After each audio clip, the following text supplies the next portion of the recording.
expand? Yes. Let's see, can I expand you? Or do I have to keep it? Oh, I can do that. Okay, perfect. Alright. And away we go. And away we go. As soon as we make sure that your audio is clear to hear. Because that's the last thing we want to know.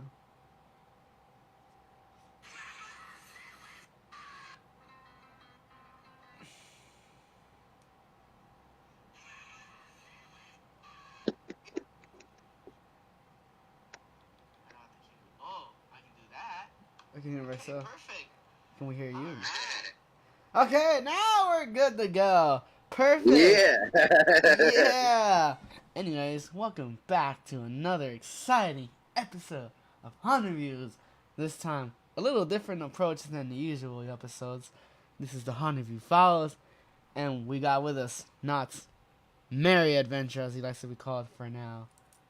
Yep, we're in the merry season. Anyways, I hope you guys really do enjoy this episode. We're gonna dive deep into a lot of things here, and yeah, it should be a really good conversation. But first, Yeah, but yeah. it's time for my very special guest to introduce himself, because that's what we do with everybody. So Well, I'm Matt. take it away, Mr. Knott's Merry Adventure. Yeah. Well, I'm Matt. This was my first year at Knott Scary Farm. I've been a fan for many, many years, so it was fun to actually step behind the veil and into the fog as an actual monster this year. Wow. Well, welcome on in. This is such Yeah. a new experience, as I like to say, since it's a lot of the people's first time. We did really Oh, well. yeah. Anyways, you've been a fan for such a long time. What was your first haunt, and what was that like?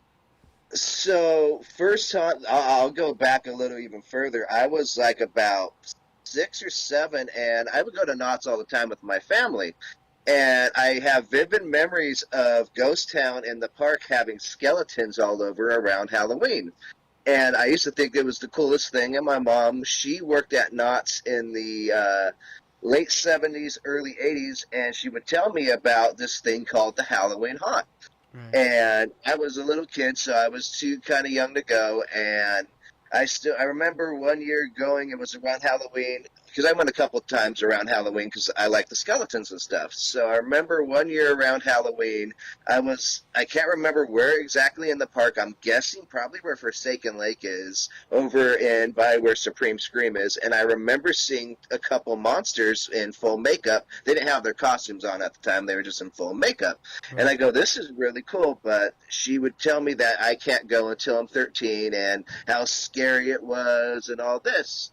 So by the time I was about 15 in 2004 was my very first time going to Scary Farm. And I remember seeing the hanging. The hanging, I remember laughing and having a good time with that. The scare zones were cool. I remember, in fact, one of the monsters breaking character and talking to my dad about what you had to do to become a monster and stuff because I was interested in becoming a monster at some point. And then I went through a couple mazes, which were, I can't remember which one I did first. I did Asylum and Blood Bayou. And I remember being scared because I had went with my parents because at the time none of my friends really cared about going, and it's something I really wanted to do. So they took me, and I ended up running into a couple friends when I was in the park. But I remember doing those two mazes, being absolutely scared, and to the point where I didn't want to come back for a few years. Then, after a few years, I kind of wanted to start coming back, and none of my friends were really interested in going. And it wasn't until 2016 that my new set of friends actually took me to Scary Farm, and I've been hooked since, and I have never missed a year. Oh wow, perfect. You But know. in the meantime, in 2004, it was a special year because it was the year they released Seasons of Scream on DVD, which was the whole history of Not Scary Farm. And I remember getting that on DVD at the park, and I would watch it on and off over the years. And now it's become a tradition. Literally, the day before Haunt, I would watch that DVD just to get some like knowledge of haunt history again. Beautiful. Always, Yep, always feeling in a nugget or two. That's good. yep. That's So, always good. and what's cool is the DVD became very expensive because it was rare to get because they only had so many. So I would see them online for like several $100. But the creators of it decided to upload it on YouTube. So if anyone's ever interested, it's on YouTube. Not Scary Farm Season of Screams, and it's Wow. basically the whole history of Not Scary Farm up Wow. until I would say 2004. And it's funny because some of the people doing interviews or Otis, who's still in Ghost Town. This was back when he was in what was it?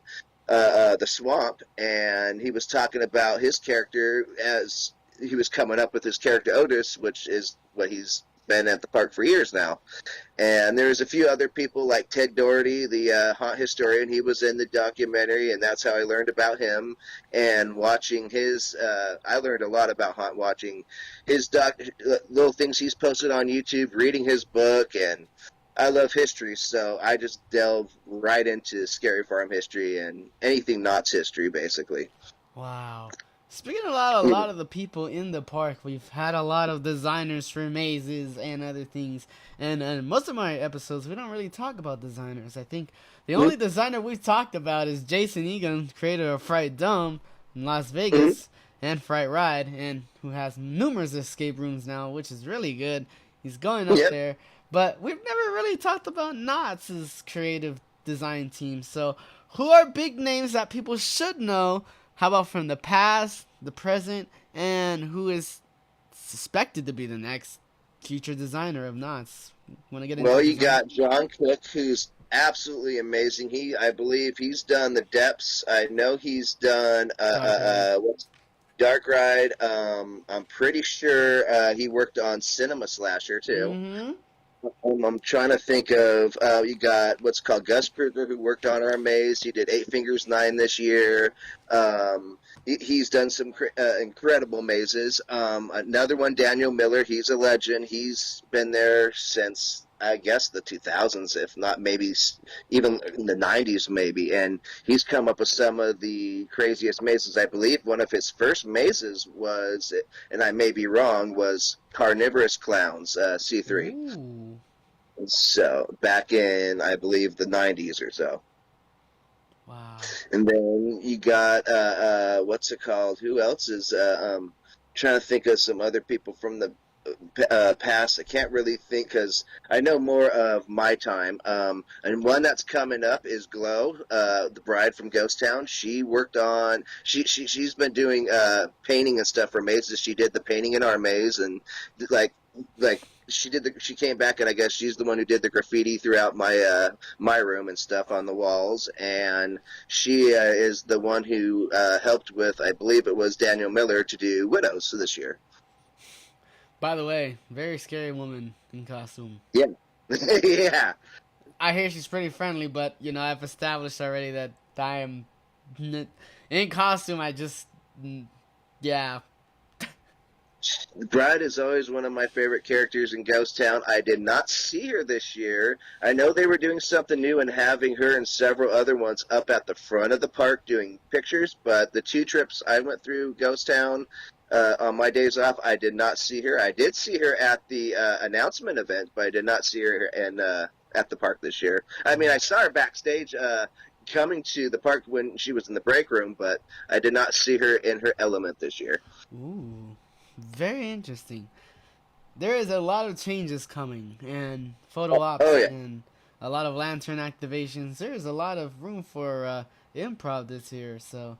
Oh yeah, I did. I heard some people they didn't like the fact that they had the meet and greets up in the front of the park, but I did talk to someone. They mentioned that over the last few years they've been more allowing more pictures to be taken. Back in the day, that was a big no. I remember actually getting yelled at for trying to take pictures of in mazes and in scare zones, and now they don't really care about that much. As long as you don't use the flash, and as long as you use Yep, low light exactly. settings, it'll be good. Yep, I remember one of my first trips to Knott's must have been 2016 or it was 2017 when they had what was a voodoo, and they had this voodoo priest, and I didn't know about the light thing, and I took a picture with the light on. He's like, "No!" Now No! that I've worked here, I'm like, "Yeah, I can't believe I did that. I didn't even think." But speaking of which, it's much like more down your career now and your history with Scary Farm. So why start this late? Why start now? And it's a good thing you did because you gotta be I able to was a experience it on fan. both sides. I was a fan for years, and I never wanted to work the job. I've wanted to work it, but at the same time, I didn't want to miss it because as a fan, I have the season pass, so I would come 16, 17 times, if not more, a season, and I just didn't want to give that up. But I had such a great time last year that for the 50th, it was everything I could have asked for, and basically I knew I could not top that. So I go, why not top it by working and seeing how that is? And I would Mm. say I had just as good of a year this year as last year being able to work it. So And it's a lot of fun. It was more fun than I thought. A lot of work goes into it, but it was a lot of fun. and speaking of, you're the maze historian, so we always learn from you. We're always hearing your Oh, stories, which is really fun because you always need someone there with there's an this book ooh. right here, The History of Wow. That Skill Farm, which is sadly starting to fall apart. Oh But no. if any, I pulled it out for the second time. I read it last year when I got it, and this year I went to read it again, and literally, like, the first 10 pages fell out. And I Ah. had like a paperclip holding them in. But Ted Doherty, the writer and author of the book, has released on Spotify it on tape, so you could actually just listen to it now. Very good. Very good. And he's the official haunt historian, and he's very passionate about Scary Farm. So I like listening to his podcast or anything he's on talking about history or any of his videos, and that's how I learn a lot about it. So for our maze, you know a lot because there are a lot of histories in the maze. I know you Oh can't yeah. go through each and every one of them because there's like a lot of that you probably missed as well, and you still gotta find more. But the simple gist of our maze: what is it, and what's it about, and how does it connect to the overall storyline of what Knott is going for now? So our maze was the Chilling Chambers, which was based off of the very first maze to ever be built at Not Scary Farm, solely for Not Scary Farm. Not Scary Farm started in 1973. It was they had monsters, but most of the monsters were, the talent and cowboys of Knott's at the time dressed up. And what's it called? It really started because of Sinister Seymour. He was the Elvira at the time, and he had a show on it's called TV, and it was kind of like he'd watch a movie and he'd make fun of it. He would call his viewers fringies because they were on the fringe of insanity because they would watch such crappy movies.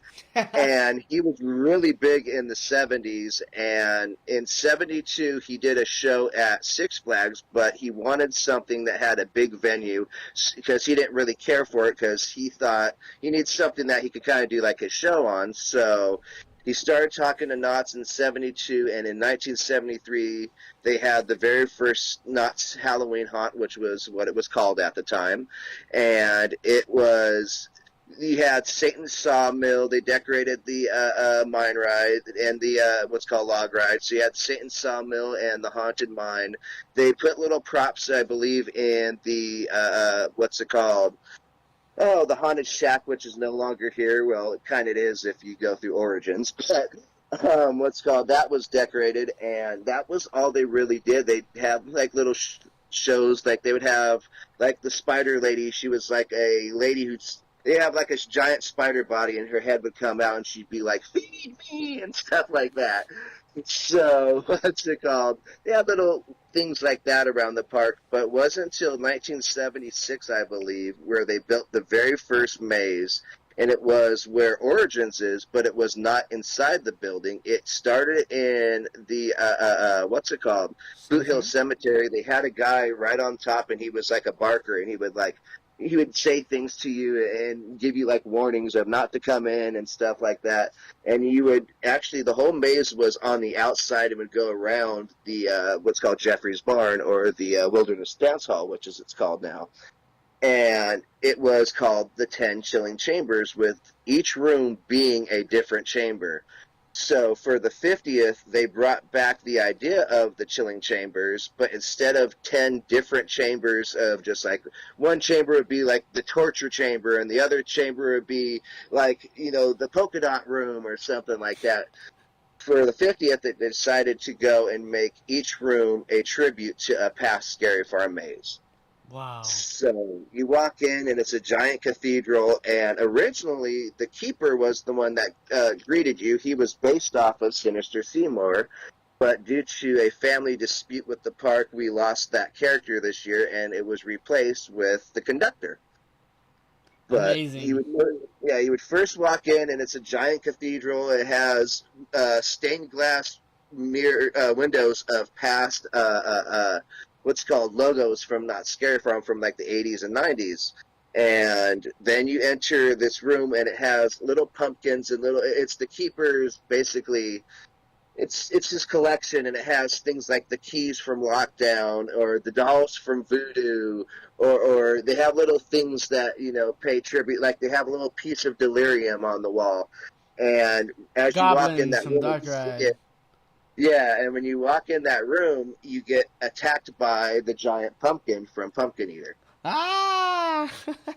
which I was stoked to see back. And when I saw that, I go, okay, this is going to be a good maze the very first time I went through it, because I loved Pumpkin Eater. That was one of my favorite mazes. I love the theme of it and stuff. But after you walk through that area, you end up hitting the Mangler Asylum, which was based off of the Asylum, which ran, I believe, 2003 through 2008. And fun fact, that is the room I originally wanted to be in, somewhere in the asylum, because that was the first maze to really ever scare me. So I thought, it's the 51st year, might as well work the maze, a room in a maze that's based off of the first thing that ever scared me. But in fact, one of the characters I was looking to try to be was either an asylum patient or the baby, which is what you got. So after you go through the asylum, you enter the underground, which is my room that I was in. So the underground ran from 1996 to about 2002. And it was basically a post-apocalyptic world where it's all these people who survived the apocalypse, and they have like the Club Chupacabra, which is like this giant bar, and the main thing of the maze was the Spine Master, which was a half-bodied person who was kind of like an insult comic. He would just talk bad and talk shit basically on you as you go through the maze. And we had two amazing ones this year. I feel like they stuck out more than last year, because I think last year I was more impressed, because I remember walking into that room going, oh, wow, they brought the Spine Master back. That's something I've always wanted to see. And it was cool the first year, but I didn't really remember him as much as Sean and Richie this year. Literally the stuff they were doing, I'm like, it's stuck in my head compared to the last year. Yeah. But then again, I was in the room so long, I would always hear what they were saying. So Richie would say something, I'm starting to laugh, or Sean would say something. I'm like, did you guys literally just say that? And I'm like going in the other room, like, I have a mask so you can't see it, but I was laughing at all the stuff they were saying. So that was amazing. And then, so that room is, like I said, it's the underground. You walk in the sewers, and then after you go through the sewers and you see the Spine Master, you're in basically the alley, and it's like this alleyway has a flipped up school bus that's upside down that you walk through. They have one of the dark entity robots in there. So he ended up becoming my buddy. I would sit there and talk to him like, you got all these people coming to see you. You're the famous one right now. So I named him Armless because he was missing an arm, and I'm like, he may not be harmless, but he is armless. So, but I always would talk with him. I would see Kurt the Warlord. He would go behind him, and he would move the head so slightly where people were walking by, and it looked like he was just sitting there following you. And I would laugh so much because it was just so perfect. But after you enter that room, you go into the Club Chupacabra, which was another room that I was in. So I was basically the bouncer of the club. So last year the character was inside the club behind the counter. This year Papa, or what's called, manager of our maze, basically he moved the character on the outside this year, and I could go back and forth, but majority of the time I was in the alley, and I would just basically.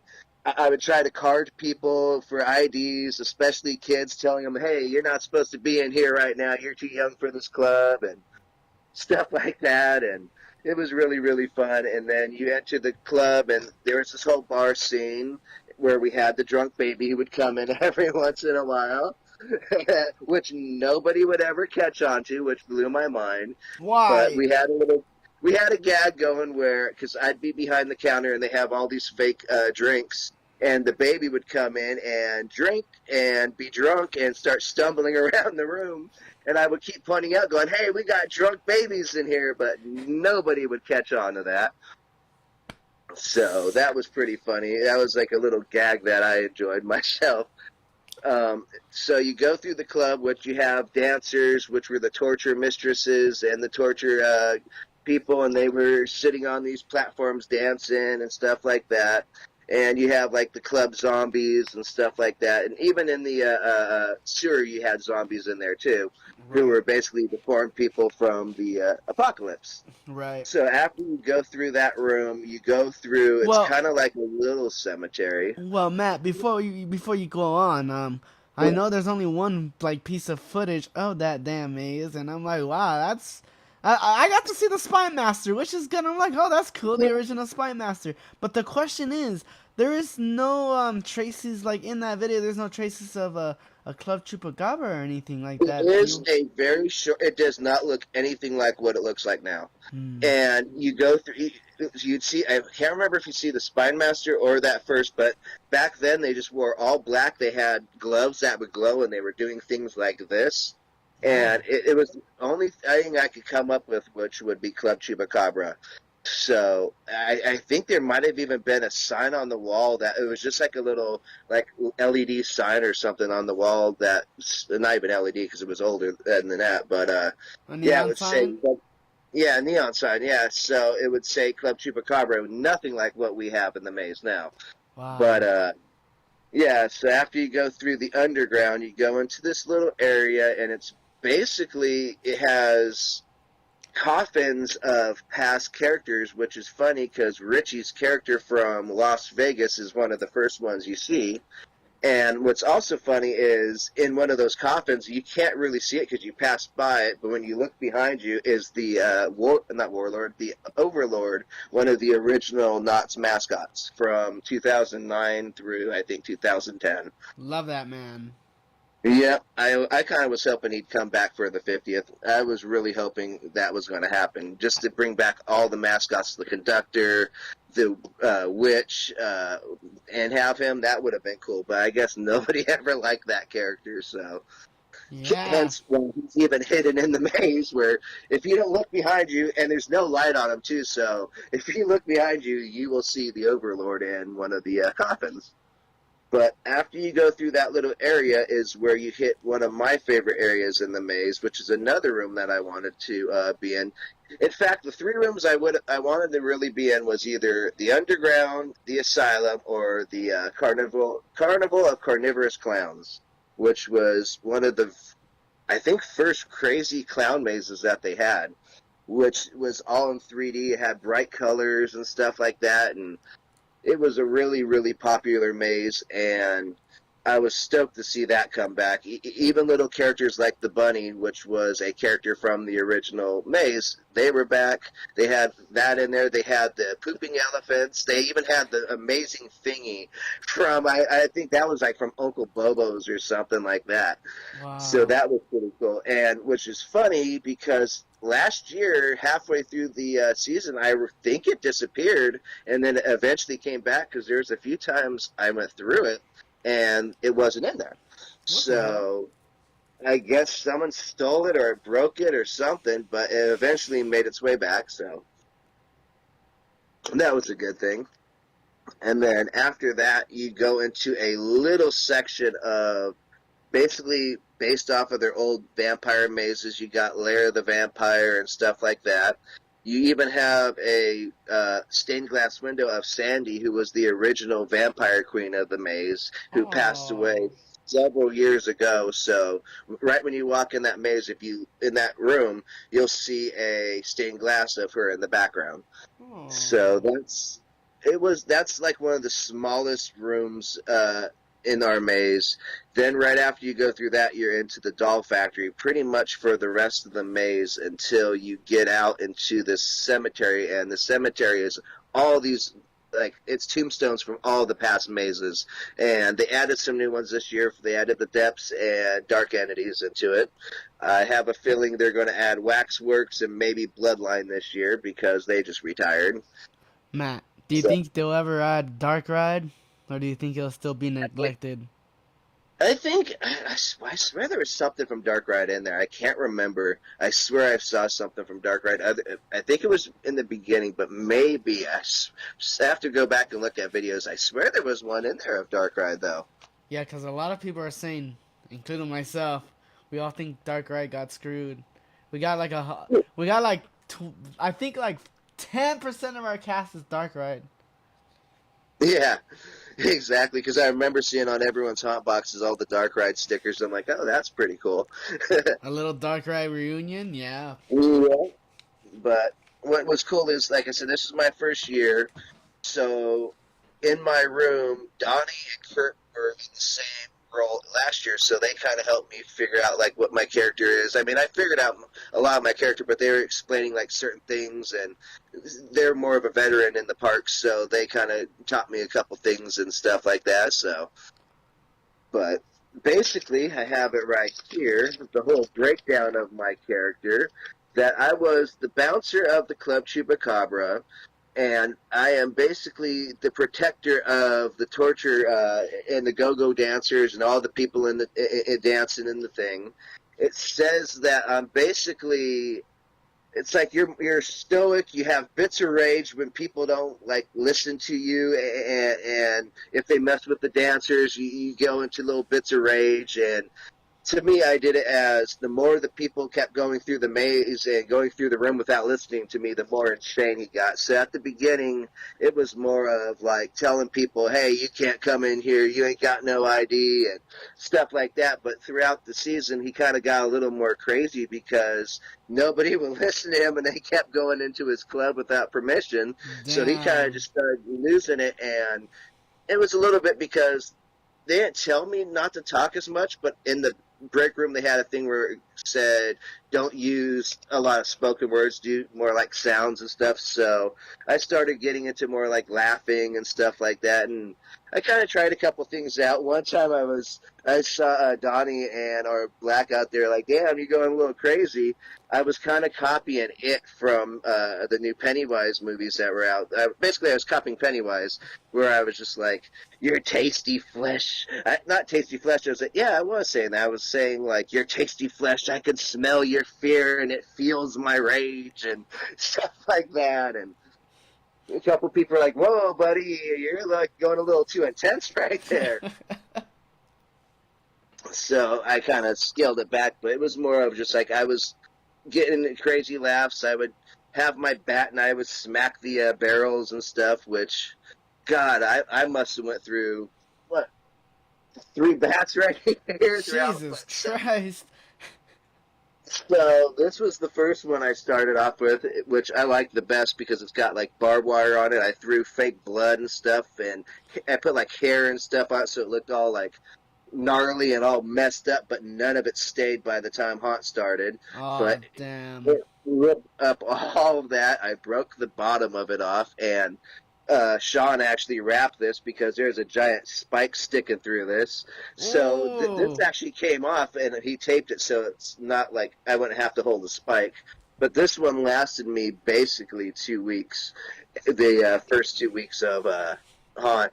And at first they told me to, Kurt was telling me, he goes, hit the bottom or the side of the barrels because if they break, at least it's not going to, he basically said if you hit the rim, it's going to break it easier.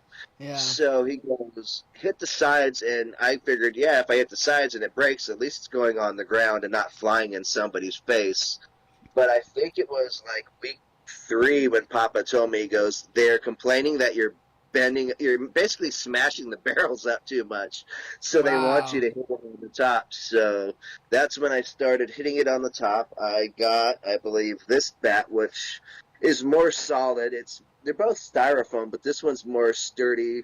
I mean, you can't really see. It's got little small cracks throughout it, but Yeah. I just ran it so that it didn't split, and that one lasted me about 3 weeks, and then I got this one for the last 2 weeks, and Jesus. I would say on the third or probably like the third or fourth day of the last week, it's when it started to split. And this is the one I actually had a smiley face right here. And the only good picture I've really got, I posed for a lot of pictures, but I've only seen a couple. And the best one, you could see me holding the bat, and you could see the smiley face on it.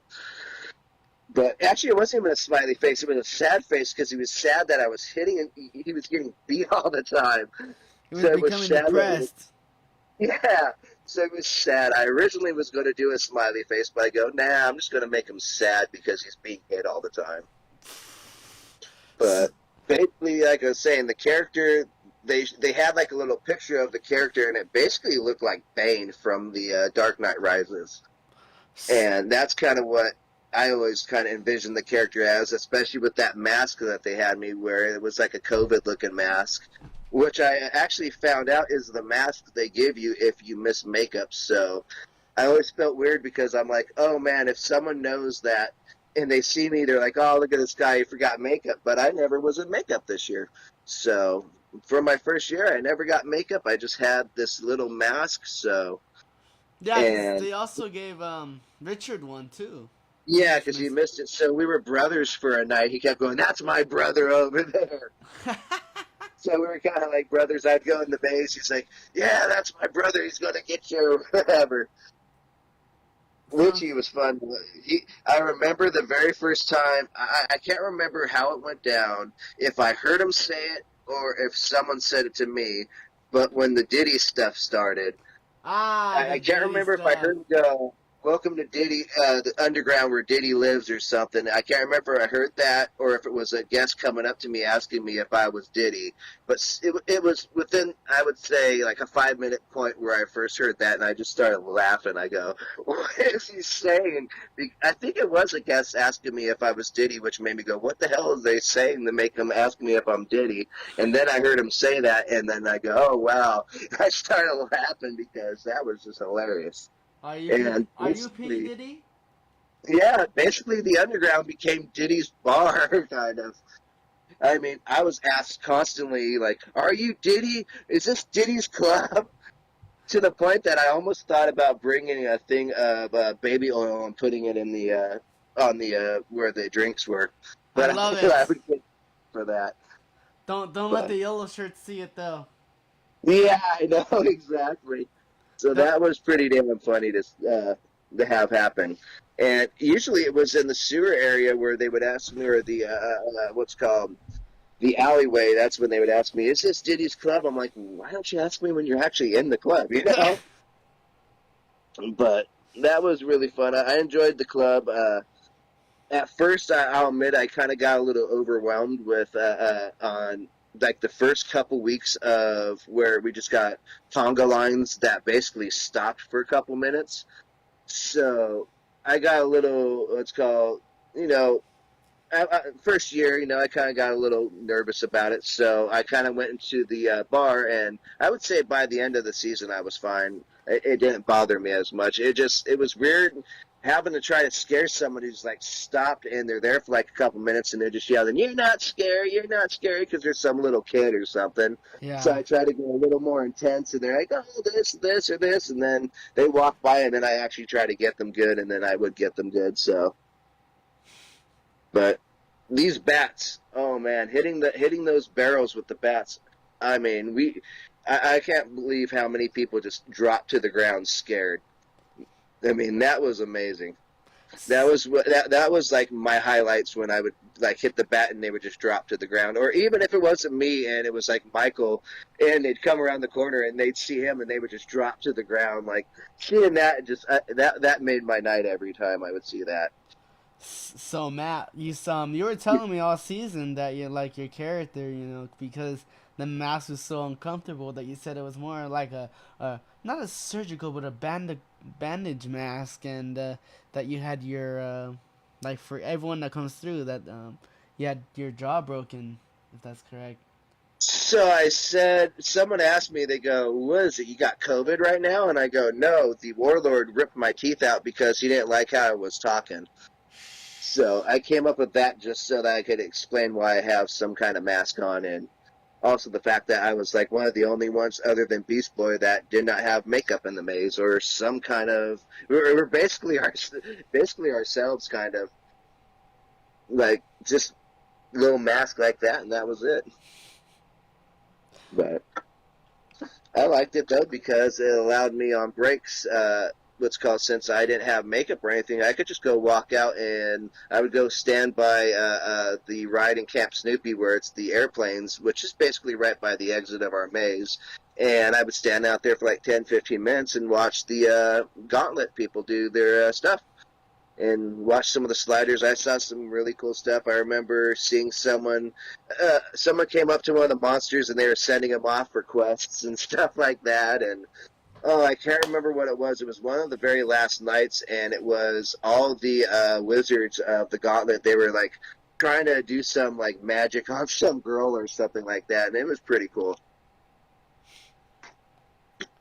But Wow. that was the plus side of not being in makeup, was to be able to like at least I would just put my Scary Farm jacket on and just go stand outside, because basically I was just in a black shirt and a black pants, so I just looked like a normal person. Which I would love to come back as that character, because that's a plus, because I actually felt like on my breaks I got to experience Scary Farm as a guest kind of for a little bit. Definitely. Yeah, Um, and what's funny is before I even auditioned, I had bought a Scary Farm pass for the year because I already planned on going several times. And so I was like, hey, if I wasn't working, I'd be here anyway. So exactly. Yeah. it was like the best of both worlds. I mean, most of the times I would just hang out in the break room and goof off with everybody, but there's those nights I just go sit in the gauntlet and watch it. And a couple times I couldn't really get a good view, but I went over and saw the slider show because my lunch started right as the slider show started. Oh, So nice. I'd clock out and walk right over to the slider show and watch a little bit of that. And I remember one time I come around the corner and Michael's standing. I didn't see him standing there, and he's all in full character because he was going somewhere. And I was like, "Oh, that just tripped me out. I just see some monster standing there. I didn't recognize it was you all of a sudden." So that was pretty fun. But yeah, I think I saw the slider show two or three times or so. But I couldn't catch the sliding. I mainly saw the ending where they kill everybody, which is my Ah. favorite part. Yeah. Whereas, do we give them pain or do we give them? I forgot what it was, like pain or suffering or something like that. And they come in and they cut all their throats and they all fall dead and stuff. I go, that's one of my favorite parts. I love the sliding too, but that was one of my favorite parts. And then they have the wizard come and they all get back up like they just get reanimated. I thought that was cool. Wow. So But for the because I know you said you'd go watch the remaining sliding show and the scare zone all together. I've noticed that throughout Knott's, there's this trend, well, a new trend where a lot of the music is starting to connect. You got the Gauntlet playing the Shining music, theme music, and then you got the Asylum playing the same song. Have you noticed that yeah, sort of trend? And does that's it work? weird because I was going to say last year I only heard the Asylum or the music that was in the Asylum, the Shining music. It was only in our maze, and you could hear it because they had it right at the front of the maze. So it was in the Asylum part and at the front of it, because you'd hear bells ringing, which I don't even remember the bells ringing this year, because I remember bells ringing for the cathedral, and then you'd hear that music in the background. But maybe they were playing it in the Gauntlet too. But I've always heard it in the maze or by the front of it. So now that you mentioned it, I think I did hear it in the Gauntlet. So that is kind of weird. Maybe they just switched it over there. And then But I've seen videos of the original Asylum, and that music was in the Asylum. And then you got which is even more odd because You even got the Carnival of Carnivius Clowns music playing in Carnival as well. Yep. It's Which I weird. like that one song that they played in the maze that I'm so happy. And that one always pumped me up when I go through that maze. I'm like, yeah, I'm so happy. And it was funny because when we would be leaving, I'd hop on the stripper pole and I'd spin around on it. And everyone, what's the thing that's playing on that stripper pole in that maze, that area of the maze? That was fun. Oh I mean, man. like if I was a clown, I would love to just be spinning around on that thing. That'd been fun. But let's go or because that was so the three areas, like I said, I really wanted to be in was either the underground asylum or that part of the maze, the clown part, Right. because those are three mazes that I've always liked. So hopefully next year, if I am able to come back, well, I mean, I'm definitely coming back. I'm hoping to either get my character again, or possibly one of the someone in the asylum or one of the clowns. Wow. Yeah, definitely our maze. Though. I definitely want to come back to our maze. I love that maze because it's my personal favorite maze because, like I said, I love Knott's history. So there's Yeah. many years I never got to go through Knott's as a kid or when I got older. So getting to see things like the asylum again or the underground or what's it called, the doll factory or lair of vampire, I loved it. So that was the number one maze I wanted to be in when I auditioned. So I put either one of the new mazes or that one. But So, I think for this year, I'm either going to I'm definitely putting Chilling Chambers again because I would love to come back. But I'm also thinking I may put Cinema Slasher because I would love to go to Cinema Slasher. That would be another good one. so, I would uh, love to do slashers. so Matt, this is another interesting question I just thought about myself, and I know, like, with all the information you gathered, you can probably put a good reason to this.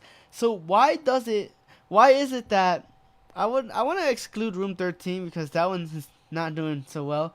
But besides Room Yeah. 13, why does Cinema Slasher and Chilling Chambers work for the 50th as new mazes? Well, one thing they are kind of similar where well, Cinema Slasher, well, Chilling Chambers, its whole premise is you're going through the past mazes. Cinema Slasher, it's similar where you are going through past mazes, but they have it in a way where it's like you're going through a movie. So the first movie you go through is Trick or Treat, which was a maze from, I believe, 2011, 2012 till about 2017 or something, 2018. Right. So one of the longest running mazes. So the first room you go into the movie is a reimagined version of Trick or Treat, where instead of it being the witch's house, you're now in a sorority on Halloween night that was basically taken over by the Slasher of the Dark, which is a character that was, I believe, where Fairy Tales was. They had a ride there called not right. They one of the past rides they used to. That was the area where they'd have mazes where you'd actually ride around in the ride, but it would be all decorated for Halloween. Oh, And nice. one of the overlays one year I think was called the Slasher of the Dark, and it was just basically you rode Kingdom of the Dinosaurs with all the lights off, and there was like a slasher running around. Oh, pretty cool. So that's where the slasher came from. And so the first room in there, I would say it would be Trick or Treat, but with the slasher instead of the Green Witch. Then the next one was Camp Gonna Get You, which was an overlay of the log ride back in the day. And that one, it's kind of a cross between that and I forgot what this other maze was. It's I can think of what it is. I just can't figure out what it was off the top of my head right now.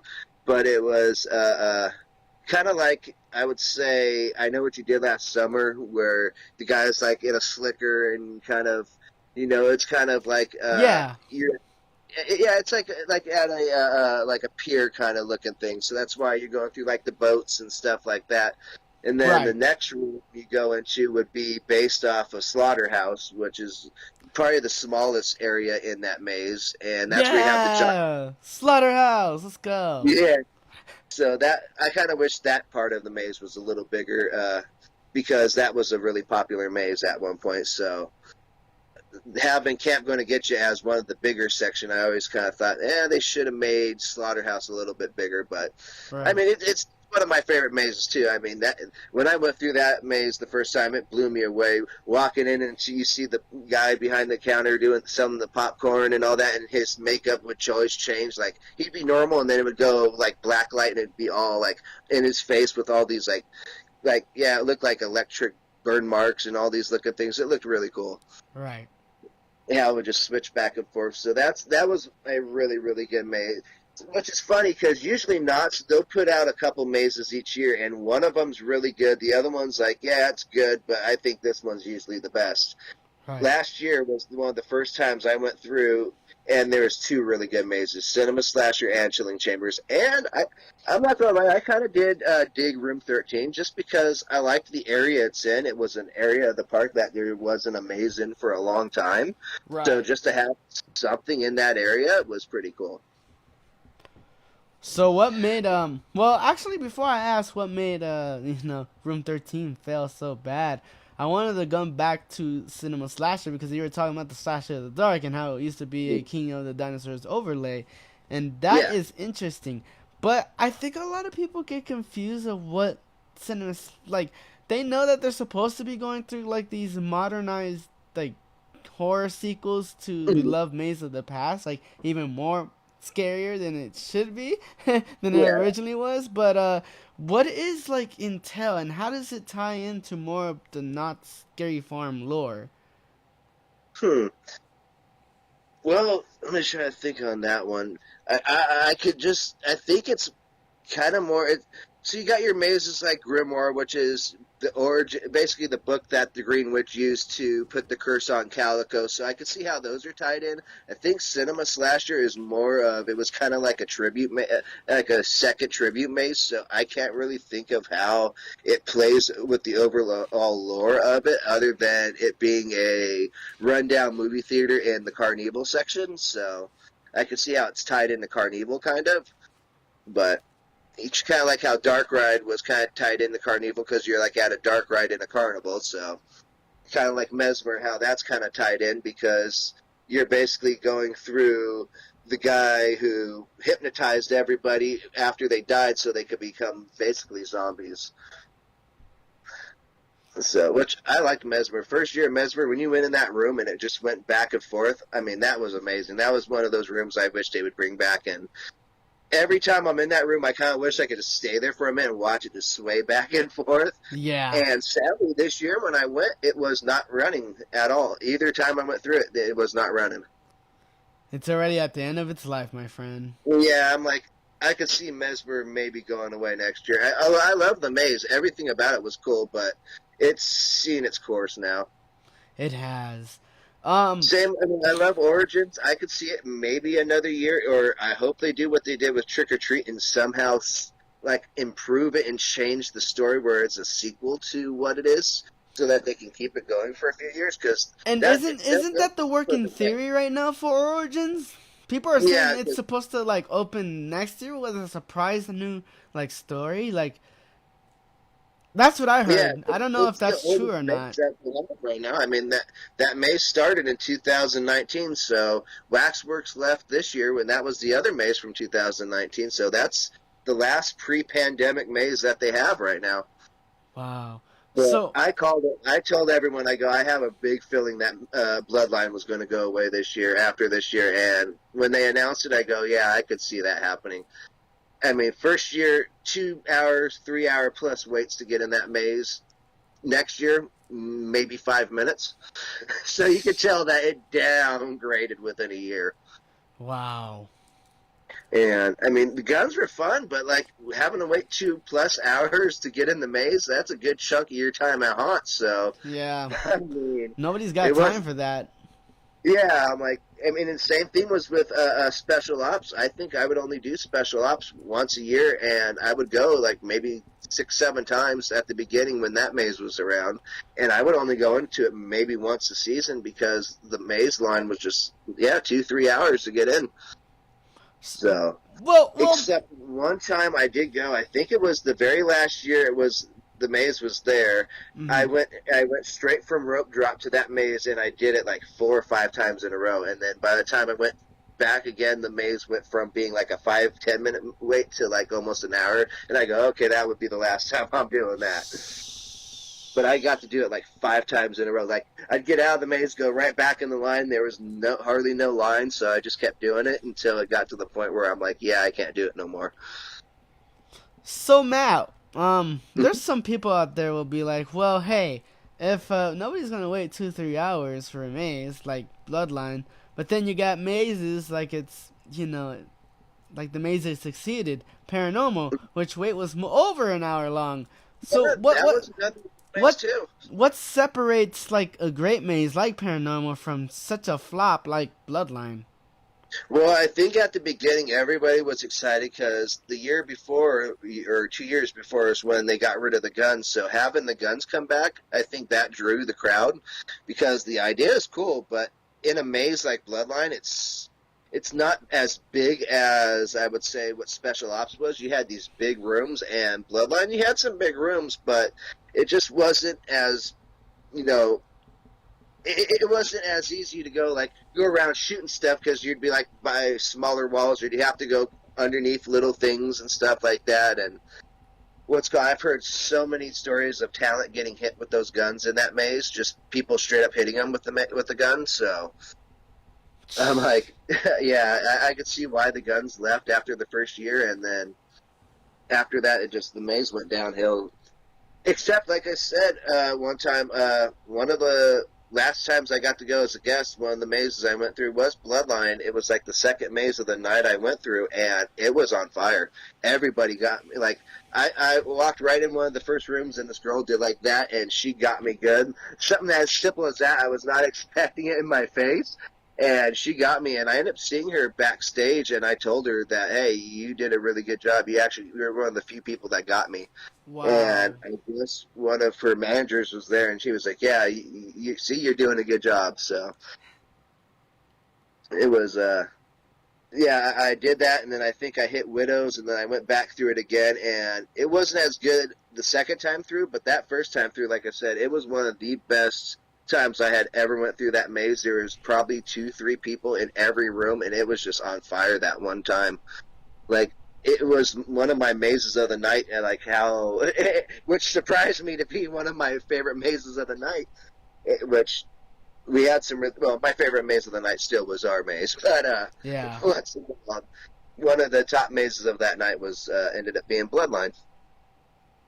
So, but out of the 2 new mazes, I'm stuck because they were both really, really good. I love the storyline of 8 Fingers 9, and Widows was one of the first mazes in a long time that I was actually scared to go in. I'm standing in line, actually scared, like, all right, how intense is this going to get? Because I could tell I don't like spiders, and I know Knotts could go crazy with some stuff, so I figured they were going to just go all out, and they did. It was a really good maze. There's some effects in that maze, like at the end when you have that spider where the girl's like this, and then you have the giant spider behind her, like you connect to her like the Spider Queen. Like, that was cool. My friend, she was in Grimoire and moved to Widow, so there's 2 characters that were the same, so when I came through, I didn't know which one was her, and they both kind of got me, so I'm like, oh, there's 2 of you, okay. So next time I go through, I'm like, I don't know which one's my friend, but I'm filming both of you right now. But that, I ended up thinking, as much as I liked 8 Fingers 9, I think Widows was my maze of the year. Perfect. Out of the 2 new mazes. Speaking of the 2 new mazes, I know you were telling me before as well that 8 Fingers 9 was actually supposed to replace Pumpkin Eater if the Hollow didn't leave. Yeah, I can't remember. I'm pretty sure I heard it in an interview or something that Gus Kruger was saying. But the original plan is if they had the Hollow stayed, that it was going to go where our maze was, Chilling Chambers, because it would have been tied kind of into that theme of the Hollows. But since they got rid of it for the 50th, they ended up moving it backstage.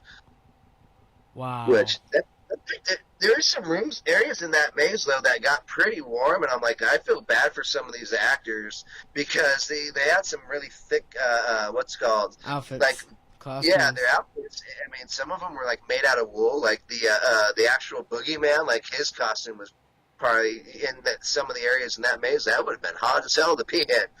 Yeah, one hundred Because percent. there's some of those rooms where, like, when you're walking through the trees, it's kind of like how it was in Pumpkin Eater, where you're walking through the pumpkin, where it's like kind of, you know, it's not a big area to be walking through, and to be scaring in such a small area, it would have been hot. Oh yeah, without a doubt.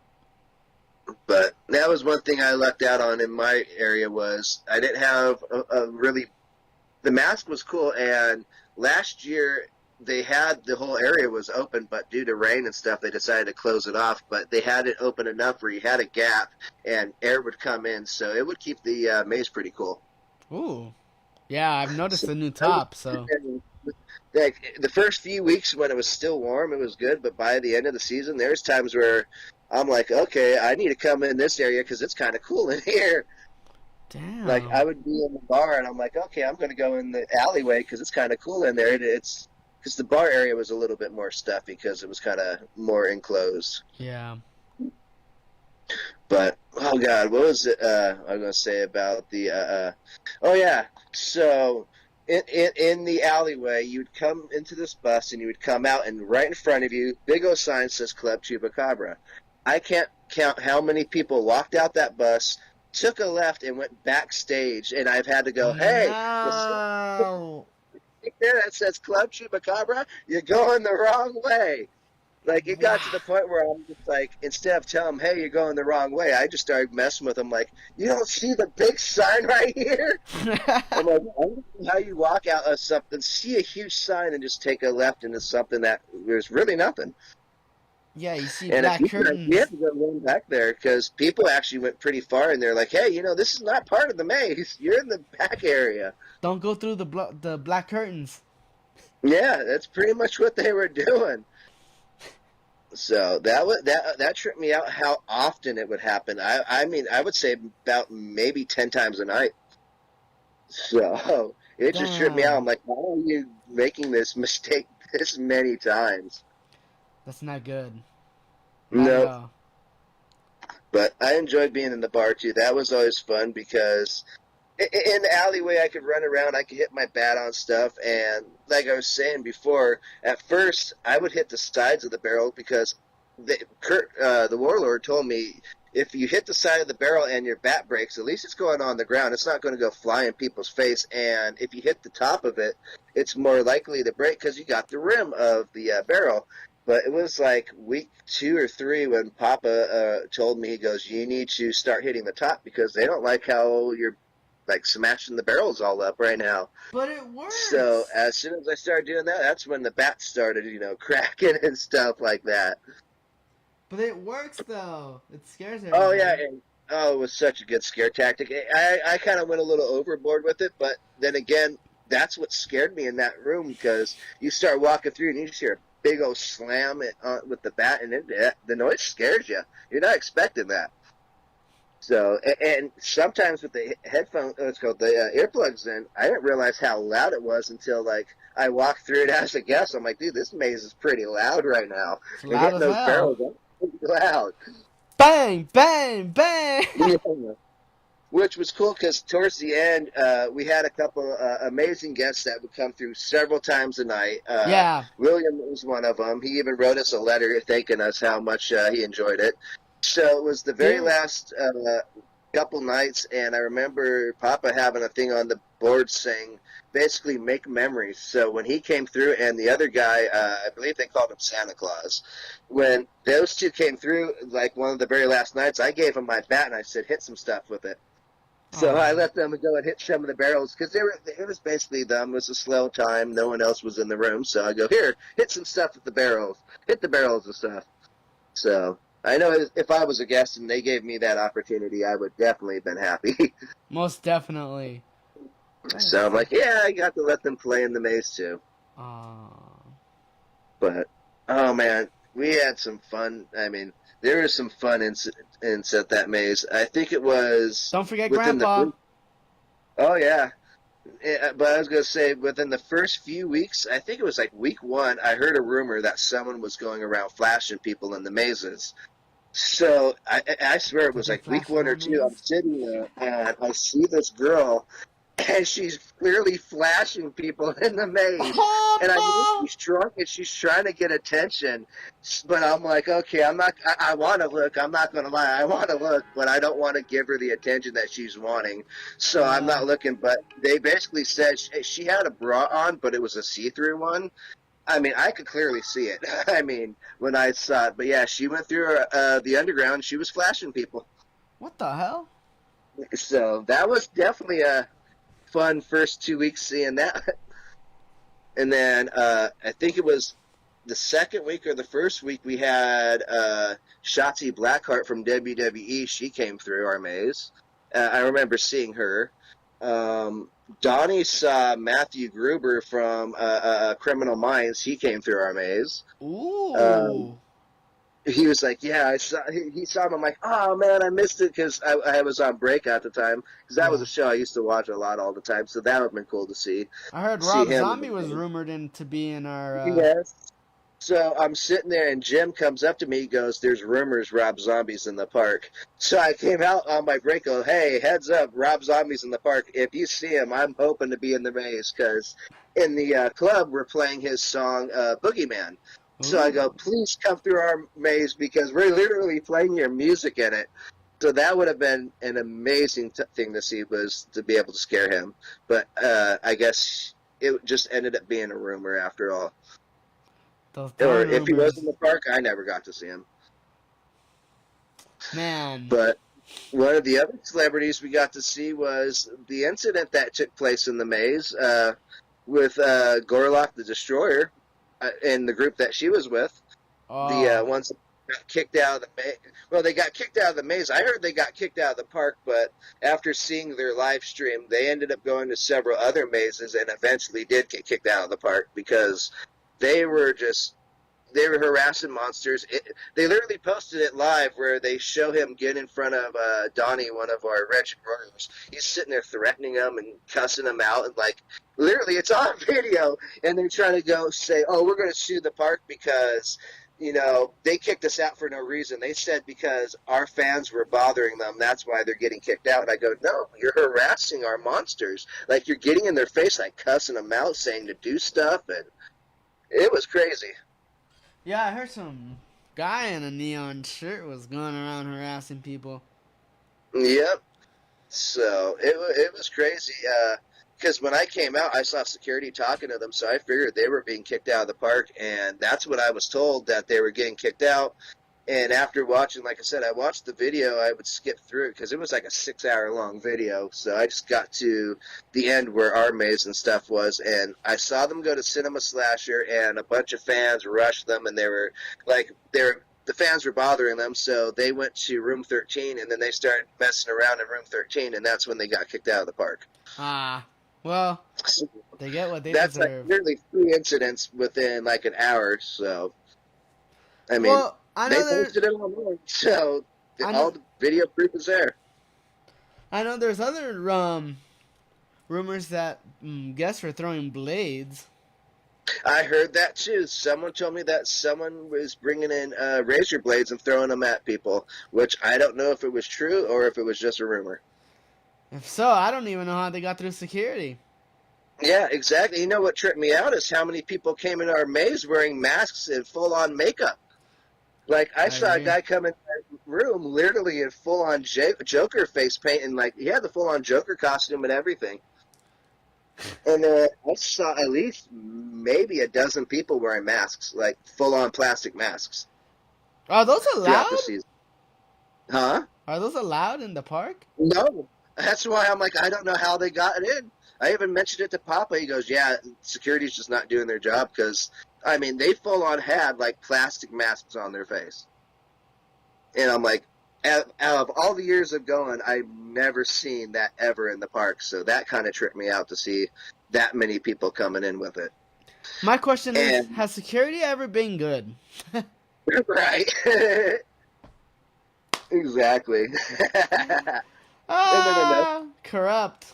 another thing that tripped me out too is I knew kids came to the park, but I didn't realize how many kids came to the park. Holy Like, hell. it blew my mind. I mean, kids. I mean, there's times where I've seen ladies pushing strollers through our maze with little babies in them Infants! on Infants are coming to the numerous park. occasions. So that blew my mind. Infants! I mean, oh my God, it was towards the very end of the season, and there was this guy, and he had his back behind to the barrel, so I'm like, oh, I'm going to scare this guy. And in fact, I thought it was my neighbor because he kind of looked like my neighbor. So I go up behind the barrel, his back's turned, I smack my bat on the barrel. He turns around laughing, and he has two little girls who are probably like 4 or 5 years old, and they're shaking, screaming, and crying. And he's just laughing at them, and I'm like, No! we actually broke character, like, hey, we're sorry, we're sorry. I mean, these kids looked literally traumatized. And I felt Damn. so bad, but the dad literally just laughed the whole time. What the hell? That's And I'm crazy. like, dude, that's like a dickish move to literally scare the hell out of your kids. Is that punishment? Right? I'm like, you messed up in school. We're going to go punish you by taking you into a maze. There! Scream and cry. Get traumatized and see what happens when you misbehave. Exactly. So that was one of those nights I felt bad. But then there's those nights where it was like opening week, and we had this girl who was so scared she would not like she wouldn't even move. Like she was under the bus. Papa was even in the room at the time. He's like, come on, you got to go this way." And she was just like, "I'm not moving." And her husband or her boyfriend was like trying to push her, like, "Come on, let's go." And I guess she talked to Papa at the end of the maze. She goes, "Yeah, I was absolutely terrified." And he goes, "That's the reason why we do this, because people like her, like she was just like she was like frozen, like stiff, scared." Wow. And then another time when I was in the bar, I remember smacking my bat down, and this girl literally goes straight back. It's her friend. If her friend wasn't there to catch her, she would have been on the floor. Damn. That's And good. it wasn't even something crazy too. It was just something as simple as like hitting the table with the bat, and she just goes back. And then there was another time I'm just sitting there at the table, and I do something simple like just move like that, and this girl thought it was real. She just goes and just like becomes like a stone, basically just freezes up.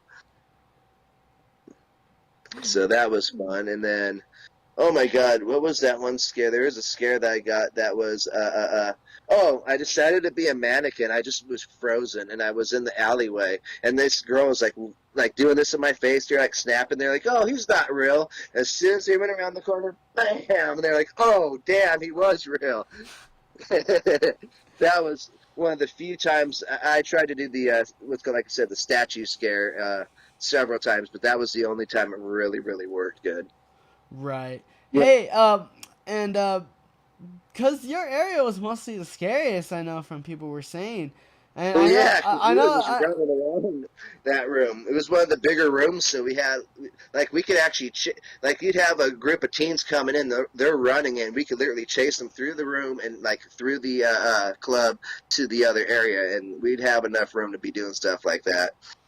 and I know, There's a lot of energy in that room. I know that in that room, it's just wow, a lot of great people, especially with Caleb. Oh my goodness, the big man of the room. Oh, what's Holy shit, have you that done dude any was. double teaming with him, or because I know that his scares are So he would stand by the entrance of it and just be kind of like a statue, and they'd come through the curtain. I'd be the first person they see, and he would just come out going, and they would drop to the floor. And I mean, I lost count of how many times. Just something as simple as going, because they're paying attention to me, thinking, okay, here's this someone going to do something, and not even pay attention that he was there. And oh my God, how many times I've watched him drop people. It was so damn funny. Like I would just laugh at how many times he would drop people. wow. But Yeah. one of the times I went through, it was one of the times he had the little you saw the little eyeballs that he had on his finger. I come through and he's like doing this, you can see the eyeballs, and I'm like, what the hell? Michelle as a character, but when he was doing that, I just started laughing my ass off. I'm like, that was hilarious. Oh man, great character. I love how he brings it to I hope life. he comes back. That was, dude, he scared the shit out of so many people. It was so fun to watch. And then what was it? So, oh yeah, so there's a few times where I would do shenanigans where, so we had a skeleton that was laying on the barrels in the maze, and oh my god, I feel bad because one time its hand was like stretched out, and I hit the barrel, and I ended up hitting his hand and like breaking his hand into like a bunch of pieces. And by Yeah. the end of Haunt, he was basically in just pieces. I remember one time Kurt picked up his leg and he was like shaking the leg at people. We would do like CPR on him and stuff like that. Like it Wow. was, we'd be like, "Wake up, get up! This is the most laziest employee we have right now." And one night his glasses broke off, so I put his glasses on, and I only did it when I knew people. I would see people who come through our maze a lot, so they kind of knew what to expect. So when I put the glasses on, that kind of like tripped them out. So you couldn't really see through them because they're all like foggy and like fogged up. So Yeah. it was like totally like covering your face trying to see. But it was cool because they were just laughed their asses off when they saw me in it because they were not expecting it. I know one time with my bonnet, your skeleton's glasses got stolen too. Yeah, so we thought it got stolen, and then the next couple days, like a day or two later, they ended up showing back up. Oh, Because weird. like the last few days, the glasses were back on him, and they actually glued them on him, so I couldn't take them off no more. Ah, So, boo. yeah, I won't do that on Halloween. Was wear the glasses for a bit, but yeah, it was glued on. Another gag that was really good in the bar was they had cockroaches in the drinks, and I would hit the table like with my hand, and they would like jiggle. So this girl comes in. She was like, you could tell she didn't really care. She liked to be in there. She just went with her friends, and she looked at the table, and I hit it, and you could see the cockroach jiggling, and she saw it moving and thought it was real, and literally freaked out, going, "Oh, you got bugs in here!" and just took off running. I'm like, that was fucking hilarious. I mean, something as simply as a little fake cockroach jiggling around. Love it. So it was funny. Literally, some of the best scares were the most simplest things too. Like I would try hard to like scare someone, and they're like, "Yeah, okay, whatever," and then I do something like with that I wouldn't even, you know, like just a small move like that, and it would scare someone. Like how? Definitely. But it was, like I said, it was a very fun time. Like it was more fun than I ever thought it was going to be. Like it was a lot of work. I'll put it that way. I was tired by the last 3 days. I was ready for it to be over. My body was just tired, and it took me like a week or so after Haunt for me just to finally be back to normal. My ankle was so stiff by the end. Like I went to Knott's like 2 or 3 days after Haunt, and I couldn't even barely walk because it was just stiff. Where's my So, wheelchair? huh? Where's my wheelchair? Yeah, exactly, dude. So what's it called? Yeah, I kind of laid off of going to Knott's for a while, and then once I finally was better, it was pretty much by the time. Well, I got busy too with Thanksgiving and all that coming up, so I didn't really Yeah. get to go back to the park till we had our haunt meetup. Oh, really well. Um, Oh, so, that was fun. so besides the chambers, I mean, the park is such full of like histories and wonders. What's something Oh yeah. that's mostly underrated in the park that you should have people check more often? Oh man. Hmm. Well, there was a show last year that I guess nobody liked it. I enjoyed it. So almost every year I go in the birdcage, they have what's it called? The Conjurers, which is cool to watch a magic show, but it's never really been that Halloween like themed. It was just like it was a magic show. Well, last year they had the Doctor Cleaver, and that was a really good show. It was based off of a show that was one of the longest running shows that they had next to the Hanging. And they brought that back for the 50th, and that was really cool because it was magic and comedy, Halloween, all that mixed together. But I guess nobody liked it, and they decided not to bring it back this year. So that was definitely it was kind of like a thing that nobody really went to, but to me, I enjoyed the hell out of it. Wow. Yeah, But a lot of great shows. I mean, I wouldn't say it's a show, but a lot of people are saying that the Elvira experiences wasn't really all It that it was was cool, but advertised. yeah, it was not as good as it was advertised. It was cool to be able to go up on stage. I mean, we did our auditions on the stage, so that was kind of cool. But to be Yeah. on stage during a Scary Farm night, knowing how many legends have been on that stage and getting to look out into the crowd, I thought that was cool.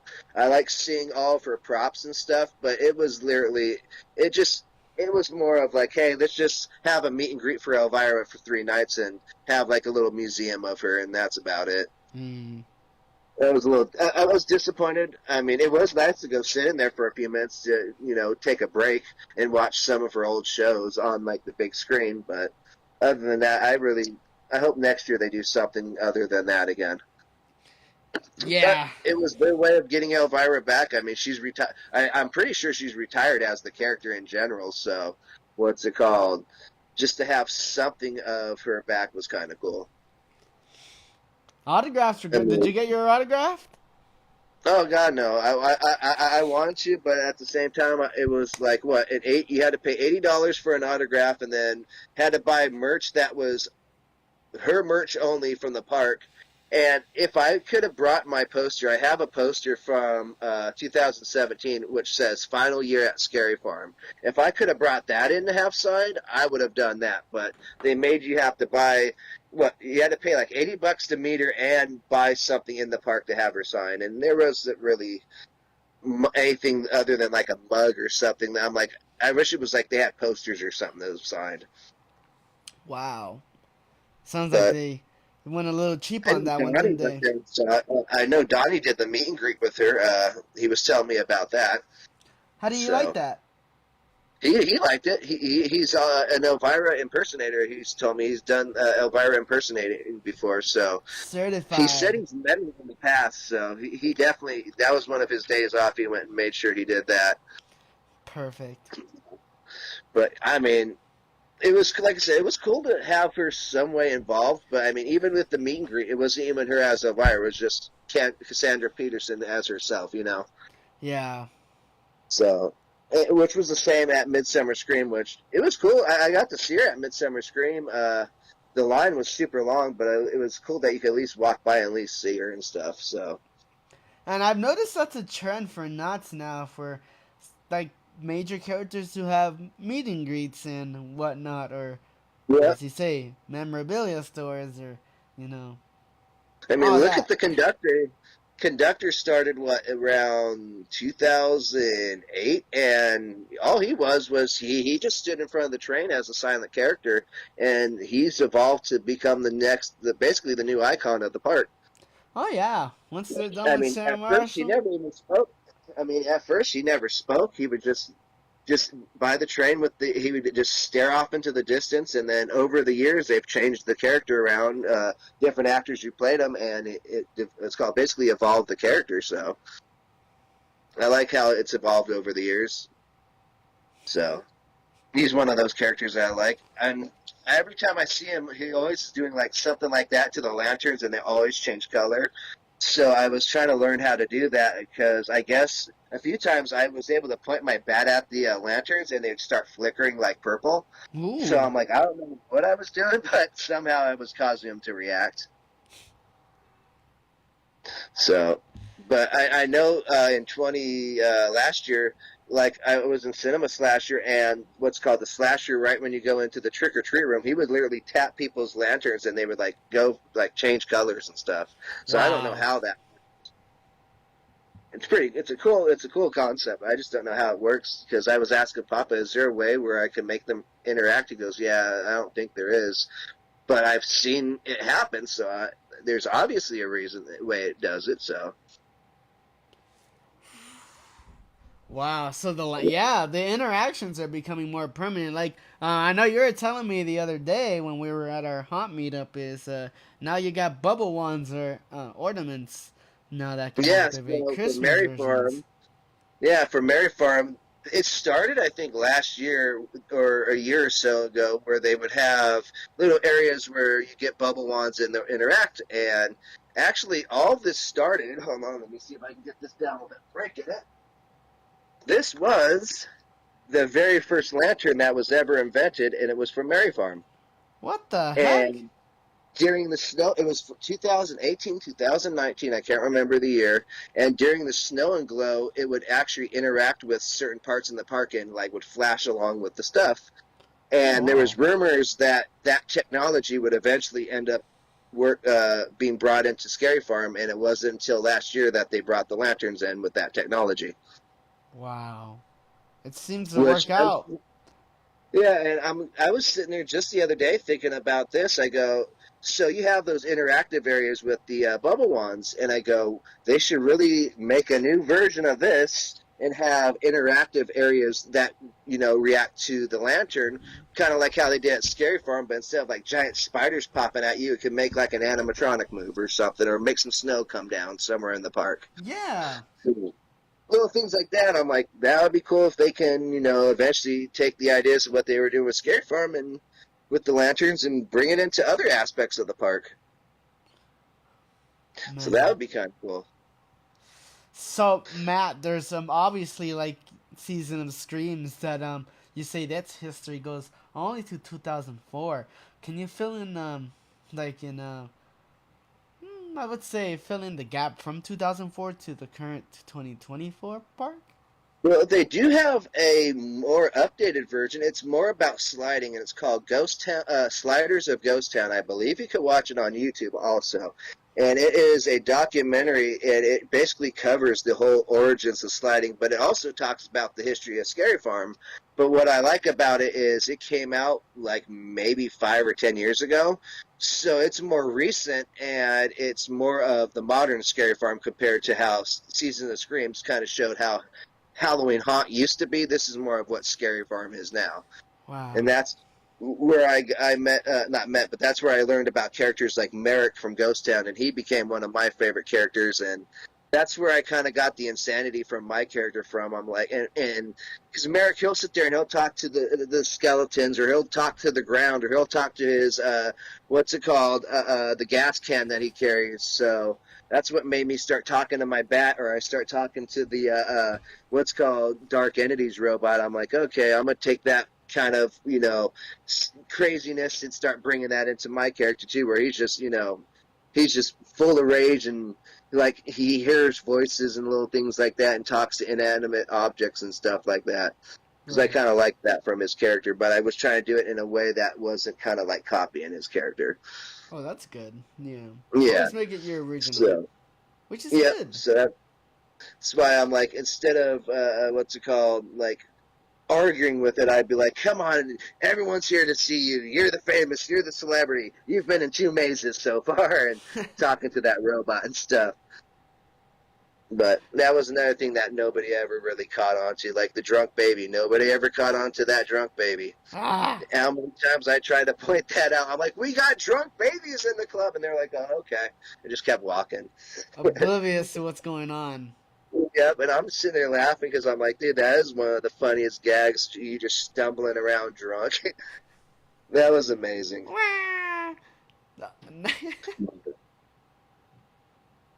Definitely a fun year. I've heard from so many people that our cast was just on fire compared to other years, and compared to some of the other mazes that people have talked to. They're like, our cast was just on fire. We had a really good cast this year. Oh yeah, we definitely did, and obviously, we just popped off. I heard we were mostly the maze of the night. Yep, I wish they would have had awards where they could, like Maze of the Year or Maze of the Night, because that would have been cool to find out if we would have won. Like, I know from all the fans how many, because my entrance to the maze was the exit, so I would hear them all the time talking about how our maze was the scariest maze and how this was the best maze of the night and stuff like that. So I know we were doing something right. Yeah, I remember those awards too. The maze and the scare zones of the night.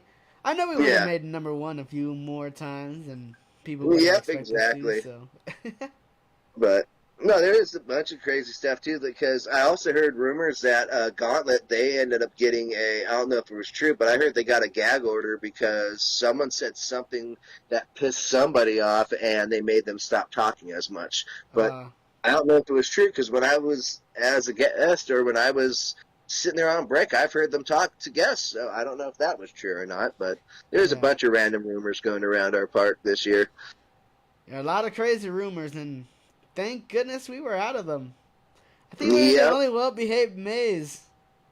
yep. And what's funny is what's called our maze eventually became the grilling chambers with the guys cooking the hot dogs on the other side, Oh, making yeah. us all hungry. You're sitting there and just start smelling like bacon and onions and hot dogs, and you're like, oh man, now I'm hungry sitting there trying to scare. The grilled onions maze. Yep. Oh man, that was The funny. And gaped then onion maze. they must have started right by the front of the park and moved to the back by the end because every time we left, they were always out there grilling. Yeah, Which I'm like, definitely. oh god, that smells so good, but I just did not want to eat that that late. Right? I'm like, oh my goodness, my stomach is growling and I'm hungry again. Yep. Now, if they would have had like a taco truck, or not a taco truck, but like if they were making tacos, I definitely would have, because I'm not that big of a hot dog eater. But tacos, I would have grabbed some tacos if they had a taco stand out there. Oh, they'd have lines, my friend. Long lines. Yep. But Wow. So, from history, like the Season of Screamings and then the Slider documentaries, what major differences has Ghost Town been through and that you've Ghost noticed? Town is pretty much is one of the few areas to me that's stayed the same. Except I did notice this year someone pointed out that they did not have the tarp that they usually do to keep the fog in. They usually have a giant tarp that goes over Ghost Town, and it wasn't up this year. And I noticed it had a lot of fog, but it just was not staying like it used to because that tarp basically kept the fog more to the ground, so it just be more foggy. Yeah. So there's times where I was in Ghost Town and it didn't seem really that much like there wasn't that much fog for some reason. Ooh. So, Do you but then know? again, what's called I didn't really hit. I mean, I've been going to Ghost Town all the time, and this was one of the few years I didn't get to spend that much time in Ghost Town. But I think I spent the most time, I would say, in the Gauntlet or Forsaken Lake because on my breaks, that's where I would go. Yeah. And even as a guest, those were areas that I never really went to that much, so I try to spend more time there. Another area that I had a lot of fun in was Goring 20s, watching them. One of the coolest things this year at the Goring 20s was they actually had a guy straight up gambling with kids. He was like rolling dice and stuff like that, and I'm like, that's pretty cool. And they had the new police officers; those were cool. I got a picture of one of them. He comes up to me, he goes, "You see this guy?" And I got a picture of him. And later on, I'm looking at the paper that he's holding up. It goes, "Have you seen this man? I'm looking for you." And it's supposed to be like a sketch of you or something like that. Oh. I'm like, that was pretty cool. Goring Wow. 20 became one of those areas that it became an instant hit, in my opinion. It revived itself. Yep, and it's one of those areas where I go, I hope that Goring 20s like Ghost Town stays because Goring 20s, Forsaken Lake, and Ghost Town they just seem to stay like they're so perfectly themed that those are like the perfect areas for that like theme for that area. So, for Goring 20s, why is Room 13 failing so bad? Like, yeah, like, I would say Bloodline, yeah. Why would you think it's failing so bad? Probably what's funny is too because every time I go there, it always had a long line. Like last year, I think I waited like 45 minutes almost every night I went into it, and I know that it wasn't finished the opening year. I guess the guy who did the sound decided to quit, or he got hired, or did something else, and he left without even finishing the soundtrack for the maze. So that's why the sound was kind of just. It was just that dun dun dun dun the whole time. Right. But one thing I like about it is it's like a lot of the mazes, they have really big open rooms. This maze is kind of condensed, so you're going through like skinny hallways, which I mean, it's not as big, but it kind of reminds me of Old Scary Farm where they have this giant maze in such a small area, and it's like the rooms are really small, but there's just a lot of them and stuff. I mean, the whole concept was cool, but I mean, the music wasn't there. What's it called? I mean, they fixed the music this year, but it just it's also in a part of the park where it's kind of in the very, very back. So, I mean, there's a couple areas, things that are the reason why I think it failed. But I always kind of enjoyed the maze. But I mean, the idea and stuff of it. But I hope that if it does go away, that they keep that location and keep using it for mazes because that's a pretty cool location. I mean, for so long, most of the mazes were in the back lot of the park, so having some more in the park is pretty cool. Yeah, So I do like that. yeah. And But speaking of rumors for parks, um, you got two new areas where Bloodlines and Waxworks used to be, and yeah, apparently there's a rumor saying that there's a maze gonna be an IP movie. What do you think about that? Is it gonna work that would out? be so. That's the cool thing about Knott's. They never needed IP. They've done them in the past. They've done The Grudge. I've known they did 14. I mean, Lair of the Vampire was originally supposed to be Bram Stoker's Dracula, but they lost the rights to it and they just completely redid the whole maze. But it would be cool to get an IP maze just to see how Knott's could do it again. I mean, that's why Universal, I think, is so popular because they have those mazes that are IP. Yeah. But I like Knott's because it's original, whereas I look at it this way: you go to horror nights, you go see horror. You see the horror movies come to life. Whereas Knott's, it's your nightmares. It's basically what scares you is what's coming to life. So that's why we're the home of the nightmares. We're not Universal. They're the home of basically horror. And then you got Queen Mary, which that scares the shit out of me just being on that ship. So I remember going to Ah! that. I went to it one time, and oh man, some of those mazes. I mean, being on the ship. I mean, that alone scared the hell out of me. Being on that haunted ship. So, I mean, there's areas where you sit there and you have to walk across balconies that you look down and you can see like the whole engine room. And I'm like, I hate heights, so that I'm like right there. I'm like, no, I don't want to do that. Oh But man. I definitely wanted to go back this year, but it just didn't work out. And then I made plans to carve pumpkins with my buddy, and then I found out the day that I had already made plans that it was a Monday, and it was the only Monday that Dark Harbor was open. And I went, damn, I could have went, but I already had plans, so I'd rather have hung out with some friends anyway. That's good. Yeah, but hopefully next year I would like to try to go back to Dark Harbor. I would always want to go to. I always wanted to see how LA Haunted Hayride was. I Agreed. went to it one time during COVID when they had the drive-in thing, and that was pretty cool. But I've never been to the regular Haunted Hayride, and I think Ted Doherty, who from Scary Farm, he works at. He's done some stuff for LA Haunted Hayride too, so it would be cool to kind of see that. Wow. So Matt, I know a lot of people are new, so they're like, well, and they're talking about we're talking about IPs and how they're supposed to be a new maze.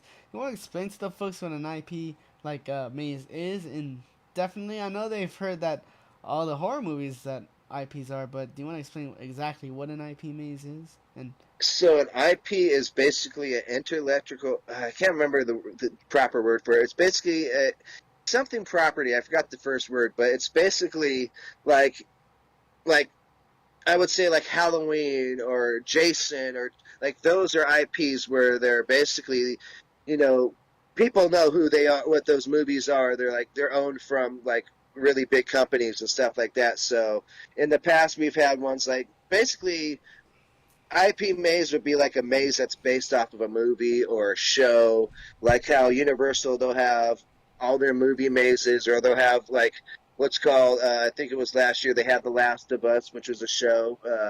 So they had different. It's basically what's called something that's like in Hollywood, like a movie is basically what an IP is. And oh man, if Knott's got an IP, it would be cool to see that again to see what they can do with it, but.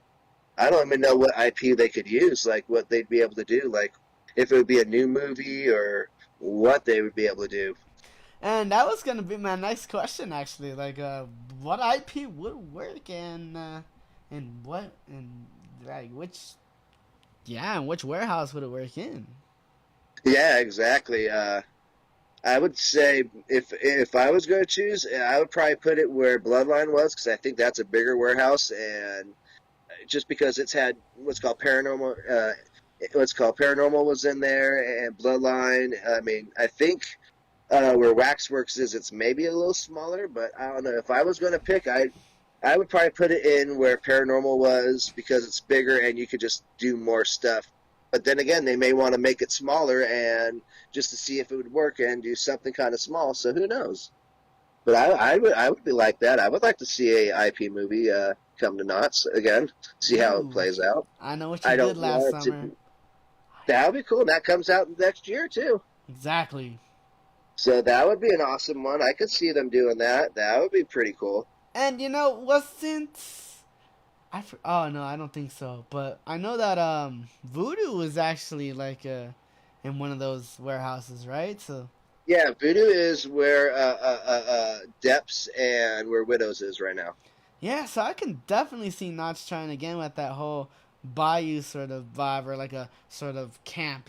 I know we have Cinema Slasher, but something fully committed to a whole just definitely more of like that voodoo style maze we No, have. I like it because, so, like I said, one of the first mazes I went into was Blood Bayou, and that was basically it was like a bunch of hillbillies in the bayou, and it was kind of like voodoo. Voodoo kind of reminded me of Blood Bayou, where it was kind of like you'd like walking through houses, and then you're out in like the woods and stuff like that, and I have a vivid memory of the end of that maze.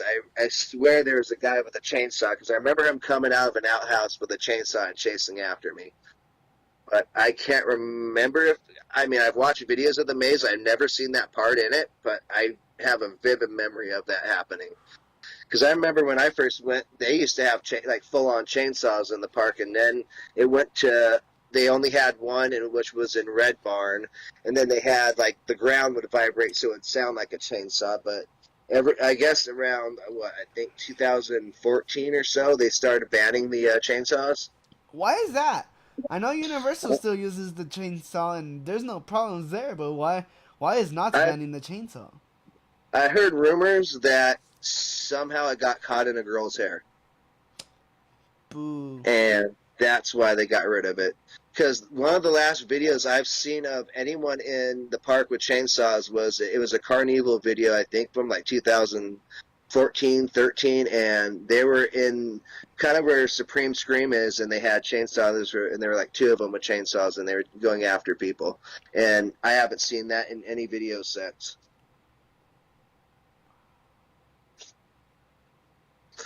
But Wow. that would be something I would like to come back in the park. That scared the hell out of me. Yeah, that was one of those things that scared the hell out of me when I first went. So if they could bring chainsaws back, that'd be awesome. I agree. Justice for chainsaws. Yep, bring back the chainsaws, even if it's just in a maze somehow. Those scare Well, the I mean, Cinema hell. Slasher has a chainsaw. Yeah, but it's like a fake one. I mean, I'm talking about one of those real ones Ah, with okay, the I get you. just having it by your face and smelling the gas and kind of like feeling it. Ah, Oh man, it scares the hell out of you. I remember what was it? Oh, I went there. There's a house that's down the street from Knott's. They've been doing their home haunt for I think like 20 years, and they had chainsaws. And one of the rooms, they come out and they chase you with a chainsaw, and they get really close to you, and you could like damn near feel that thing. I love it. Yeah, and I forgot what they're called. I know they didn't do it this year. They just had a display in front of their house. But oh my god, that maze, that home hunt is literally. It reminds me of Scary Farm. Like the level of detail, it reminds me of Scary Farm. I even told them, like, you guys are up there with Scary Farm. Like this does not feel like a home hunt. This feels like a legit theme park haunt. Wow. There's only a couple I've ever been to that were home haunts that I'm like, this is. One of them was. It was, I think, in Anaheim. It was this kid, and it was like this pirate theme haunt, and he had like a giant kraken that literally would look like the one from Haunt, from the depths. It was like on this thing, and would like come out and chase you. You would go on this elevator, and it would like start vibrating like you're falling down, and there's a lot of cool stuff in that home haunt. But I think the kid stopped doing it and is now working at Universal or working at Knott's or something. Oh, really good. Really good.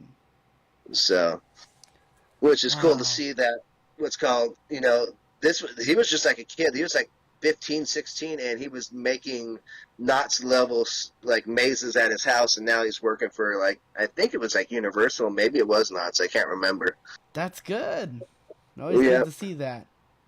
yeah, exactly. And let's go. I've tried to do home haunts in front of my house. I've done like displays over the years. Like, I mean, I remember one year I went all out and did like a really big display. I even put it in the it's called SoCal Haunt List, and it's a list of all the different houses in SoCal that you can go see that are decorated. And I think maybe I had 10 people show up, and that was it. Wow. So I'm like, I'm not doing this again. I mean, there's a lot of houses that decorate around me, but we don't really get that many trick-or-treaters anymore. So, Right. like, I would say last Halloween I had off, and I spent like 2 hours at the house trying to scare kids, and we maybe had a dozen, and then I just went to haunt afterwards. I go, okay, this is boring. I'm just going to go to haunt. But this Wow. year was fun because this year I wanted to bring my Michael Myers mask, but I knew it would have been a pain in the ass to wear around the break room, so I brought like this old vintage what's called werewolf mask, and I just wore that around the break room during our breaks on Halloween. Love But it. that's when Richie, he had his Spider-Man mask, he had like a Darth Vader mask, and oh, that was Oh. fucking Richie got me good on the scare cam. He got me good, and he was not filming. I literally come in the break room. I'm like walking because I walk out of my maze. I have my bat. I'm all like in character walking around. Right. I get my bat. I push the break room door open. He comes right around the corner and scares the shit out of me. And he goes, "Damn it! I didn't have my scare cam on." I'm Ah, like, that would have dude, been a good that was one of the one. best scares I've ever had in a long time at Knott's, and you didn't get it on camera. Wow. But that was fun. I really wish he was able to get that on camera though. So if he ever sees me, I hope he tries to scare me back at the park and gets me on camera. I agree. There's nothing great like the brotherhood in the break room and the That's what I familyness. love. I Honestly, that was what I loved the most about Knott's. That as much as I love Knott's, that was what made me fall even more in love with it. Was just everybody and being around a lot of people who like the same stuff, and that it was just really cool. we came together and like I said, we were incident free. Well, besides our broken ankles and Yeah. whatnot. But yeah, we Well, were incident free most of the run, so that's good. We're really good I mean, together. it was what week 4. I ended up. Well, I think it was on not Friday the 13th. It was on the 13th. So I decided not to use my bat, and I was just smacking the barrels with my hand, and I got it like right here on my thumb, on the edge of the barrel, and I tried Oh, and I hit it again, and then I hit it again. I'm like, okay, I need to wrap this up. And I was going to put a Band-Aid on, but I go, nah, Band-Aid ain't really going to be anything worth a shit. So I told Papa, and that's when I went and I had it wrapped up. And I pretty much had it wrapped up the rest of the season. Just because I found out they checked it out, and they said I hit it right on the nerve so that it bruised. So, oh, yeah, it sucked, but after wrapping it up, it worked the rest of the season, and then I didn't use my hands. I didn't try slapping stuff anymore. I just used my bat. you live and you learn, But right? yep, exactly. That's why this year I want to find something. Someone suggested to find like fake brass knuckles, so that if I hit it, at least it's louder and it's not like hitting my hands. Yeah, So not I'm on the bad. lookout for some fake brass knuckles because that would be cool to do, especially since I have my gloves. They're basically fingerless, so I could just put those on over it, Right. and that kind of would play into the bouncer character a little bit. So definitely next year, if I come back as the bouncer next year, which I'm really hoping to, I want to get my own masks because I want something that's a little bit more comfortable. I mean, the band was literally like up to here because they fixed it so many times it just would not fit on my face. It just kept falling off. So I want to get a mask that actually fits good. I want to get some like spikes and stuff to wear to look more like apocalyptic and more like a because the bar is basically like a metal bar, so I want to look like more of like have more like a metal look to me and stuff. So, Right. but I would definitely want a much better mask. If I go to Midsummer Scream this year and I get the bouncer character again, I'm looking for a much better mask. That makes sense. I did not like that mask I had. No. Even Richard said the same thing, so I agree with you. And what sucks too is you can literally in the videos you can see my face through it. So I'm like, there's no Ah! point in having a mask on. Exactly. It just looks weird. Yep. So that's why I'm like, I want my own mask. I saw one on Amazon, but I looked at the reviews and it's not really that good. But I want one that's kind of like a skull face or something like that. Something where it's just not plain. That's good. Yeah, try it out. Yeah. You find some. That's why I'm like, auditions should be in June, so Midsummer Scream is in August, so that gives me time to know what my character is and start looking for props and stuff at Midsummer. Agreed. Top quality right there. I mean, that's the number one spot to go get some stuff because you got all the vendors there, so definitely get some quality stuff there. Speaking of Kinda, continue. no, no, I was gonna say, what were you gonna say? No, I was gonna say like speaking of like branching out like Midsummer Scream and all that, um, Six Flags has taken a whole new direction with the merger of Cedar Fair, and now it's called Six Flags Entertainment. And Yeah, I don't that's know if weird you, seeing that. I don't know if you went to the Six Flags Extreme, but if you did or if you didn't, and if you heard reviews, what do you think about this new sudden change and since the merger?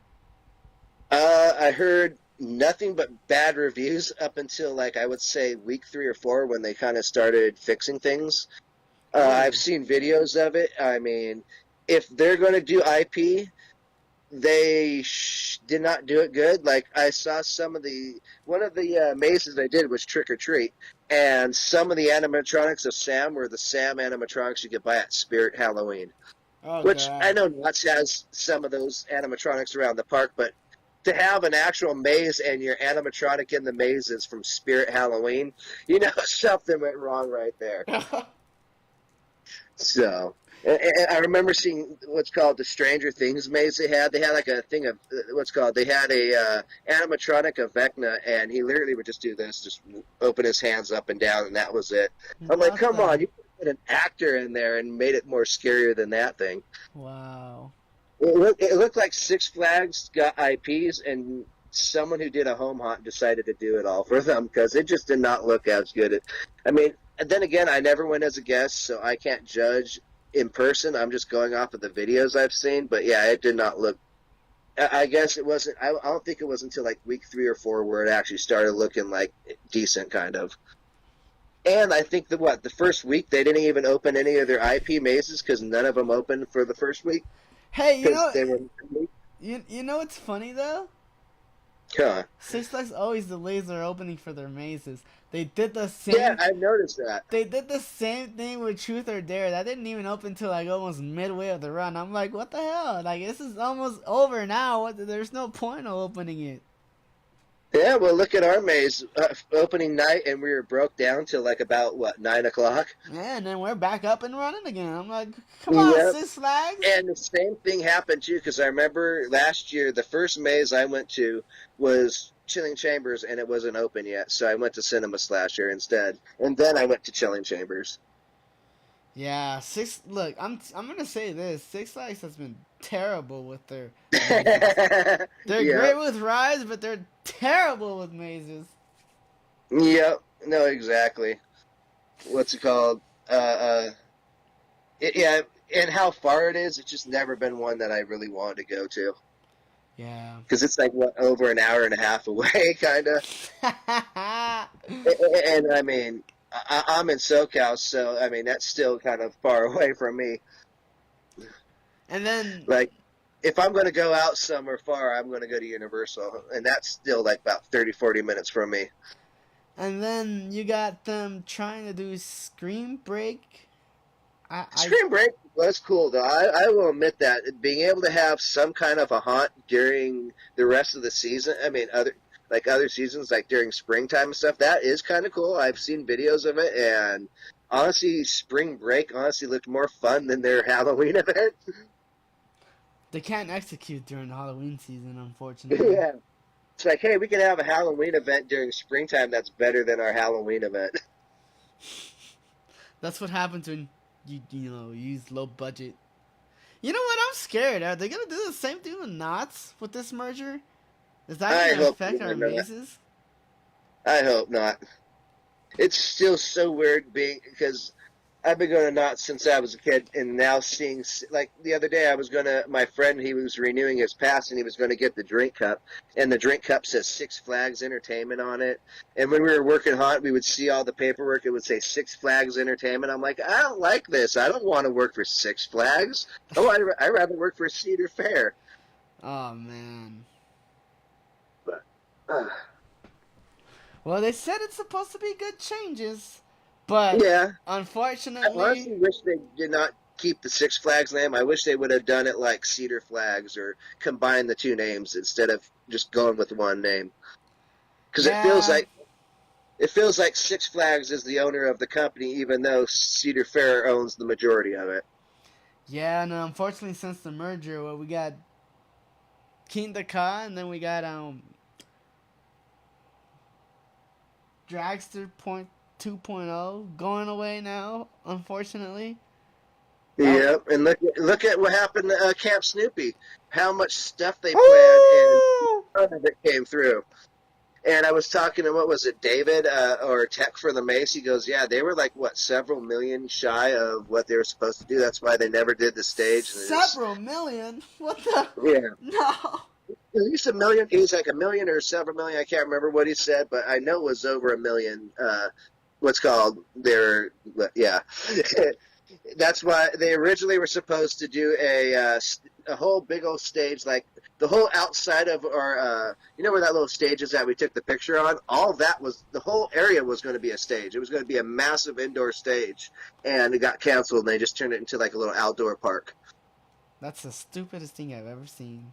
But okay. Yeah, I and know. then they were going to. I What know. was it? They were going to put the one ride in, and then that ended up not happening, and now that ride's pretty much gone. The little kid version of Supreme Scream, the Woodstock Airmail.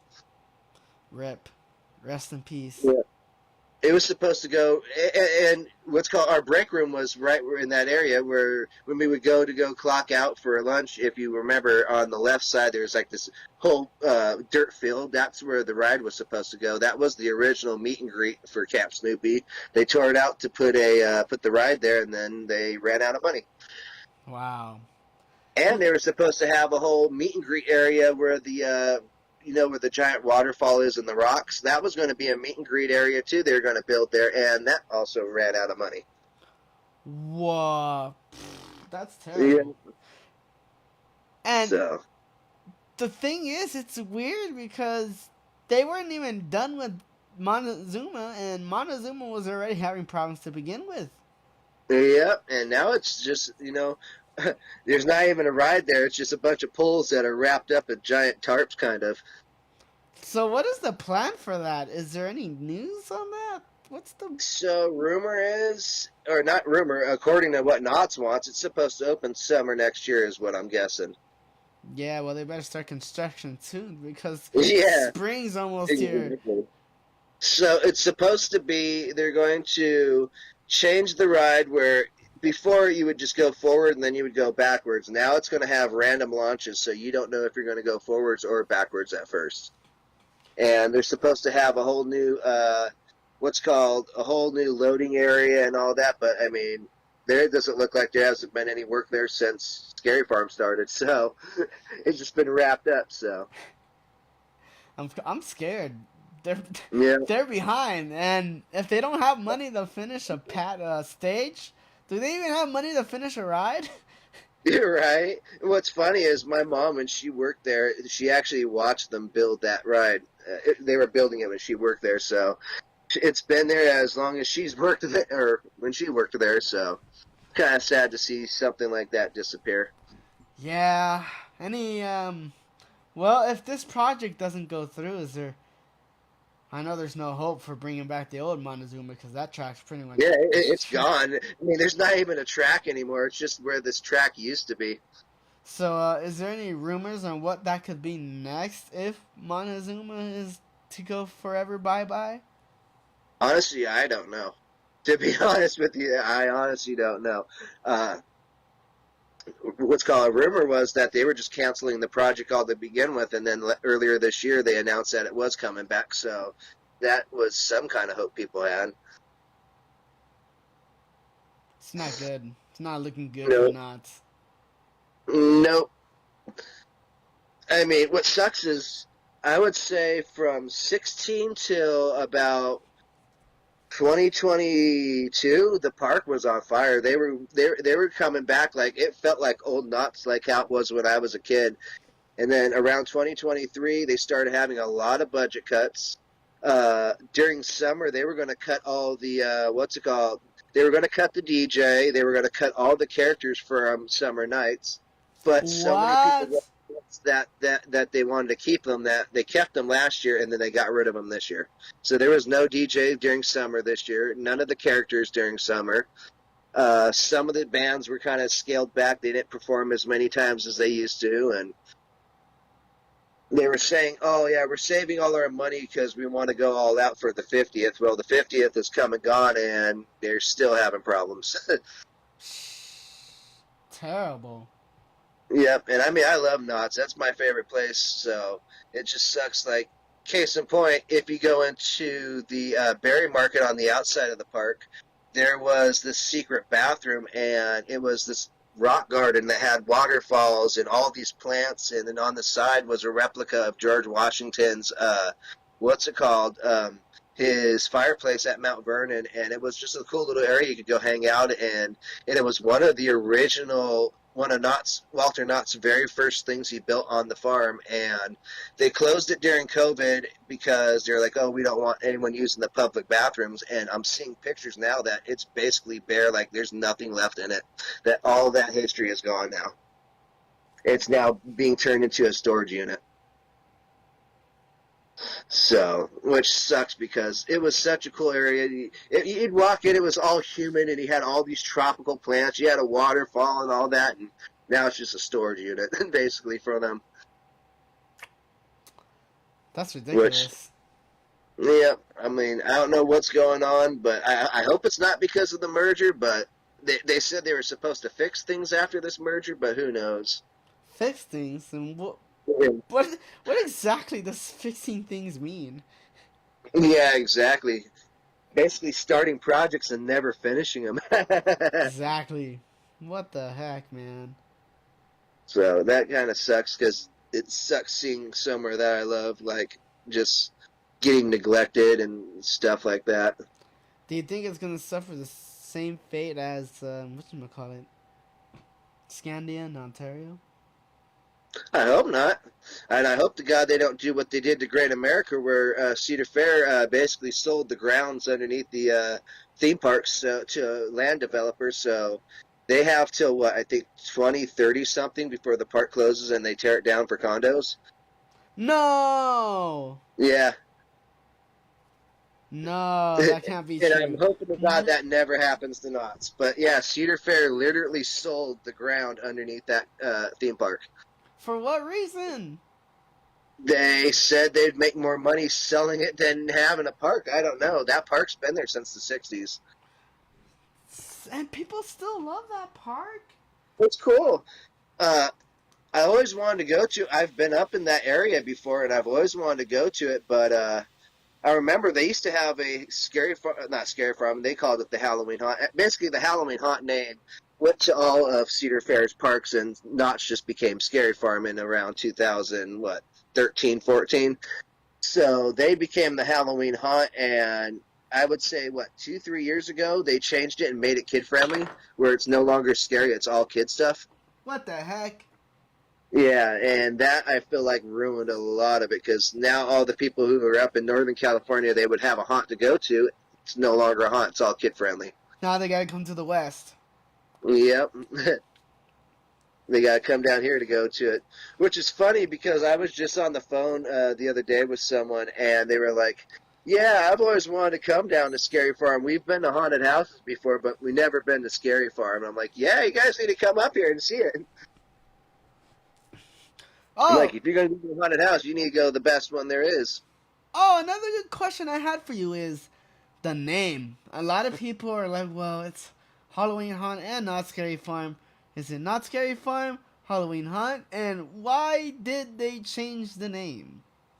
So Martha Boyd, she was, I believe, oh, I forgot what her role was in at Knott. She came up with the original term, a Halloween haunt, and Halloween haunt was what it was referred to all the way up until I would say about 2012, 13, around the 40th anniversary. And what I was told and what I read in the book here is they said that they did an online poll and more people refer to it now as Scary Farm and not Halloween Haunt. So that's why they changed the name from Halloween Haunt to just Scary Farm. Now, it was Wow. always called, it started off as the Halloween Haunt, then it became Not Scary Farm Halloween Haunt, and that's what it was up until, I would say, like I said, 2013, 14. Then it just became Scary Farm. Wow. And that's when they got this logo. They started using this logo, and before it would just be like, the old logo was like, it would say knots, and it looked like it was like bricks, and they were all cracking and stuff like that, and like a grave kind of like a tombstone cracking, and now it's just this kind of logo. Which at first I never liked it, but now I'm kind of getting used to it because that's the logo that I've always been to now. So So who created this logo and what inspired the logo? I have no clue. I just noticed that around that time is when they started using it. Right around the time when it switched from Halloween Haunt to just Scary Farm is when they started using this logo. Honestly, I thought this was gonna be a temporary logo. You know, like when you I know was how. hoping they changed it for the 50th. I figured, okay, it's the 50th. Now they can start over with a whole new logo. I honestly was hoping they were going to come up with a whole new character, which they did with the Keeper, but yeah, that only lasted 1 year. It's funny because like I thought this logo was more like to just fit in with the whole vibe and the aesthetic of the time era. I'm like, okay, I get it. It's gonna be like that for a few years, and Yeah. it's still here. Yeah, it's been there for 10 years, and I'm like, I was really hoping that they would have came up with something new starting for like a whole new decade, but who knows? Here we are, still with the Yeah. edgy, trying to fit in with the times logo. And what's cool is I remember seeing some of the old legends from Knott's come in our maze because they had the hats, but they were not these ones. They actually said Halloween Haunt on them, so I knew that I knew who they were. But seeing the old like Halloween Haunt logos on the hat, I'm like, I miss that. It was all to me. It will always be the Halloween Haunt, and I always call it Haunt because that's what I always grew up knowing it as. So every once in a while, I'll call it Scary Farm, but to me, it was always Haunt. So. There has But been there's. it's a name I wish would eventually come back. I agree. I agree. I don't know why they decided to change it. I thought the old name was good. Keep it. Yeah, I mean, look at you have Halloween Horror Nights. You got Halloween in the name. You know it's a Halloween event. You got Scary Farm. Okay, it's scary. Now, if you had Halloween Haunt, then you know it's a Halloween event. And that's Exactly. I've noticed there is a difference in my opinion versus Scary Farm and Halloween Haunt. Halloween Haunt had more like you had mazes like Malice in Wonderland, you had Carnivorous Clowns, where they had funny things but also scary things. Now, Notch just Television. focuses on pure scary. Like there's nothing ever. Well, our maze has funny gags in it because it's based off the old mazes, but no new mazes have anything like funny. It's all let's make it as scary as possible, and I kind of miss that. Gore. Like I miss Severed the 3D limbs. mazes or the like the funny ones like Toon Terror and stuff like that, and just little ones like that. I miss those type of mazes. I kind of wish I could have went through one of those. Yeah, it seems like when they changed the logo, they transitioned to more of a gorse type of severed limbs, sort of, I'll rip your body sort Well, of in everyone's half. had that, but it just seems more darker and more scary. Do you think they're trying too hard, or do you think they should just lay back to what they used to be?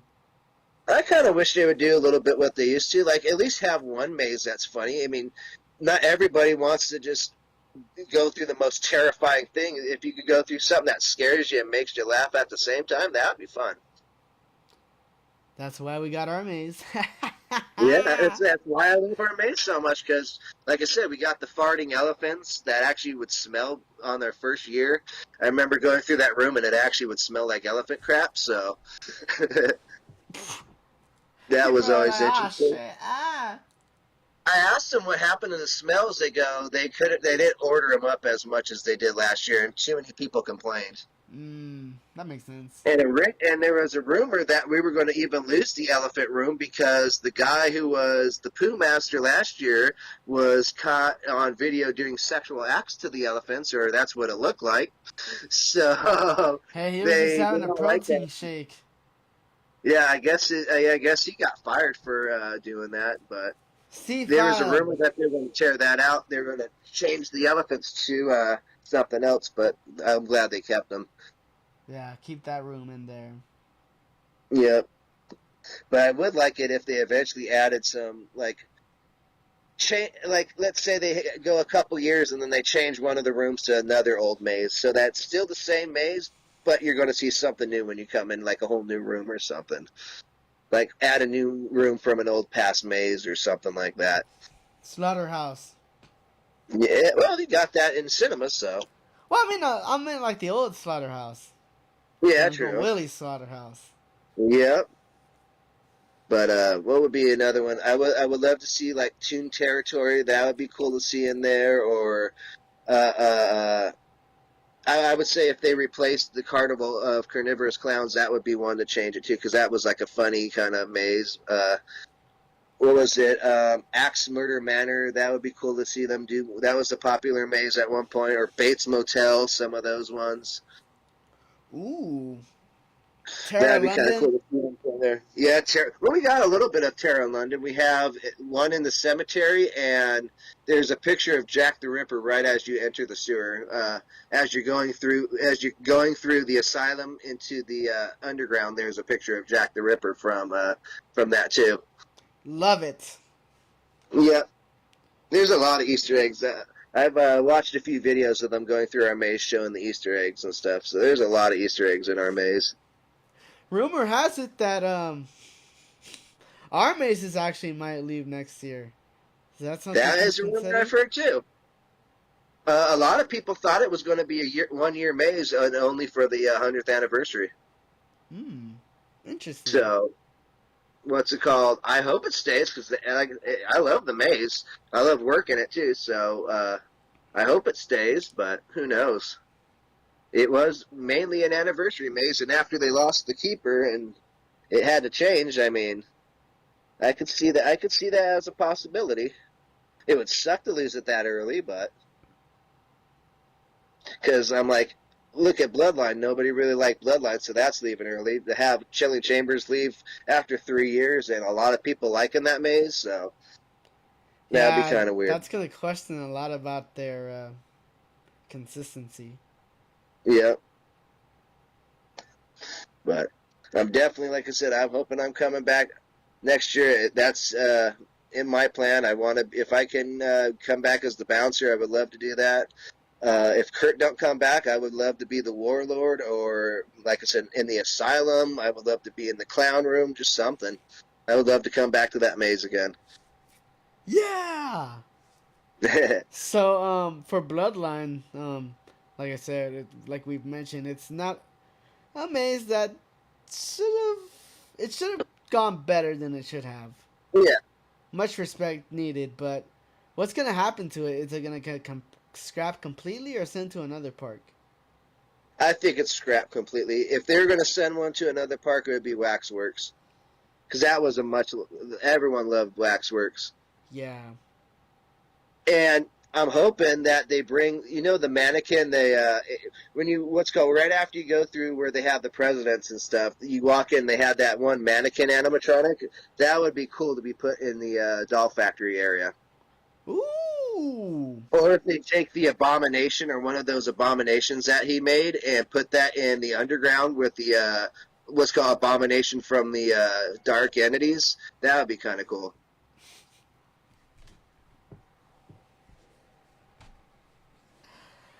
So We talked about lore of the park and how like sometimes they have connecting stories, and uh, a little about that is in our maze we have the actually two connecting storylines of Delirium and Asylum, if I'm correct.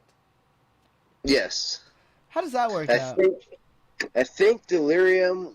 So Asylum was basically an asylum, and Delirium was a girl who was in an asylum who had, I think, it was a maze I don't remember going through, so I can't really remember it that much. I've just watched videos.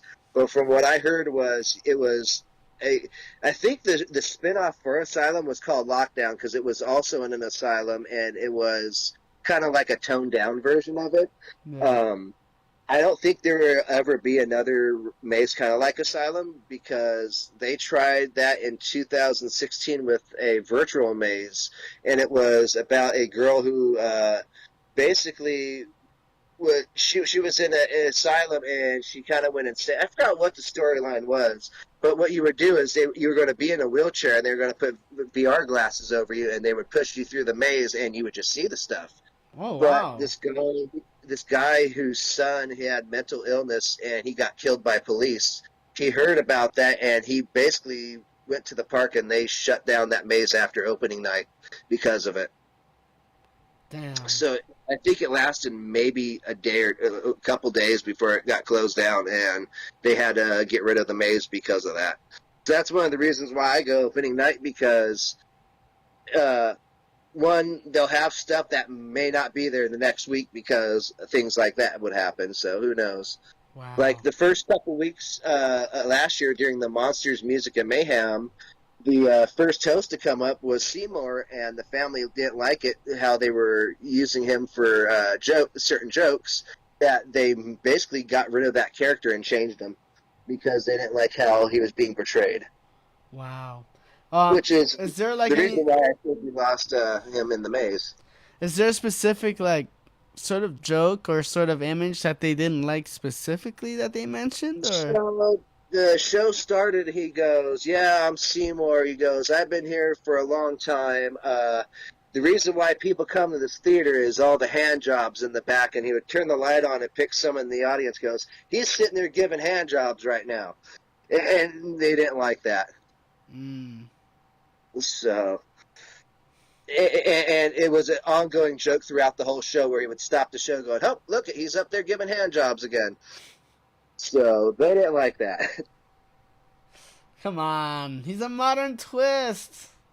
Yeah, so they didn't like it, and I feel like that's the reason why they allowed him to have the keeper for the 1 year, and then they just pulled him after that. They're like, no more. Nope. Done. Yep. Which sucks because I like the keeper. That was a cool character. It was cool to have some version of Seymour back in the park. So Seymour, like I said, Seymour was the original host of Scary Farm, and he did the first 2 years, and he passed away the next year. So Right. what's it called? He was basically, like I said, the legend that started Scary Farm was because of him. So, when we were at our cast meet, you mentioned that Seymour actually got out of his deathbed to do his last few shows. You want to He, tell that story? yeah. So basically, Seymour. Uh, so Scary Farm back then, or not, Haunt back then, was only like 3 or 4 nights out of the entire year. So he was diagnosed with cancer in 2000. No, God, why am I saying 2000? 1974. And he basically got off of his deathbed to perform those shows at Knott's, and they said it basically energized him in a way that what's called he felt like he was back to life, and he ended up passing away like 3 or 4 months after. Oh, wow.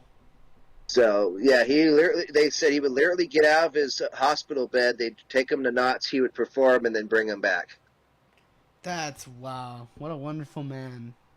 Yeah, and he really didn't have that much of a show. They had other people that would perform. He would just come out and say something because he just was too weak to, do a full on show. But Yeah. that's basically what started Scary Farm, though. Wow. Were those early shows of Seymour going on stage, and it would be like he would, like I said, he would like play a movie and he would talk about how crappy the movie is and just do little skits and stuff like that. Wow. Yeah, B-list movies, right? Is that what they call it? B-list? Yeah,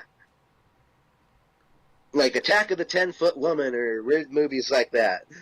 Oh, you know what? I want to see Sinister Seymour rate Adam Sandler movie. Oh my god.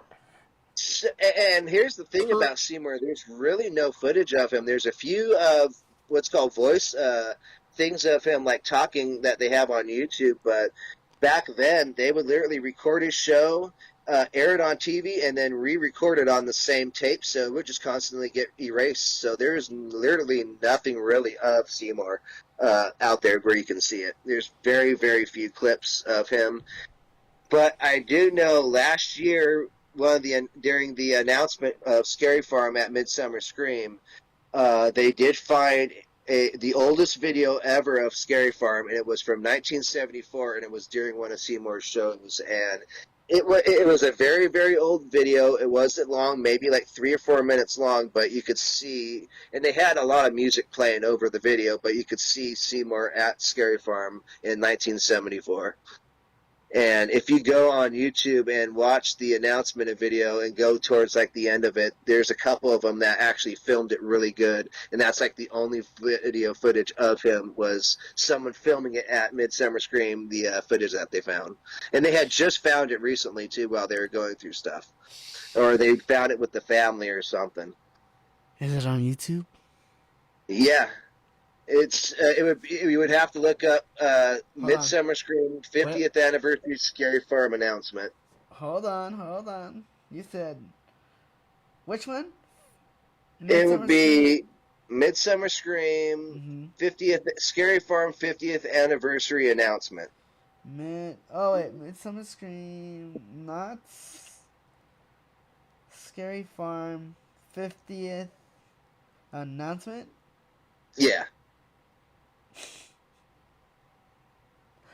This one up here, right? Yeah, it's one of those videos. I don't know who posted the best video of it, but someone posted it, and they actually like zoomed into the screen and showed the video of it. Oh, I'm excited. What's the timestamp? I honestly don't know. It's towards the very end, so I would say, because it was like an hour-long presentation, so I would say probably like 40, 50 minutes into it, because it was like one of the last things. Because they showed the footage, and then they brought the keeper on stage. Can you do your best keeper voice? Oh, I could probably do Seymour. Good evening, Frenchies. Oh, I'm gonna try to do keeper. Good evening, Frenchies. Welcome to the chilling chambers. He's got to have like that old timey talk to it. In fact, that's where I got the line from when they would come in my club. They go, "What do you guys got to drink?" And I would go, "We got fresh roach teenies coming from the sweet-smelling sewers of the underground." Because that was one of the things you would say on the what's called voiceover when you walked into our room. That's cool. So, but I did it more scary, like, "We got fresh roach teenies coming straight from the sewers of the underground." I kind of made it into like the bouncer voice, but I kind of try to copy Seymour in the keeper's voice too a little bit. So, but it was fun. What's called nobody really caught on to the fact that I was copying the fucking lines from the maze, but bring back Sinister Seymour. Yeah, buddy. We need him back.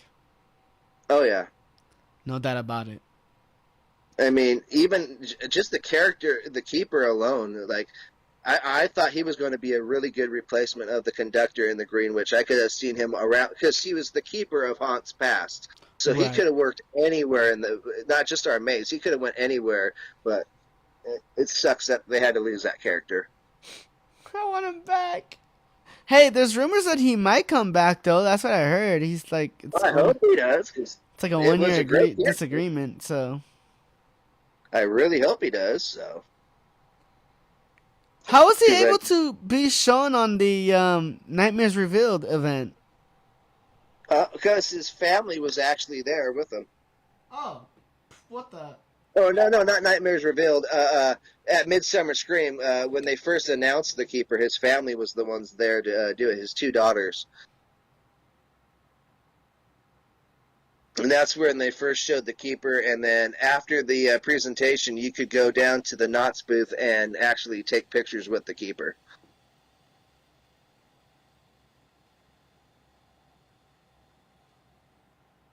Which was, I wanted to do that, but I didn't want to wait in a giant line to take a picture with the keeper, and now I kind of regret it.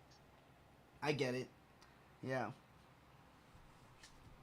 But then during the Knott's announcement event at the park, they had him too.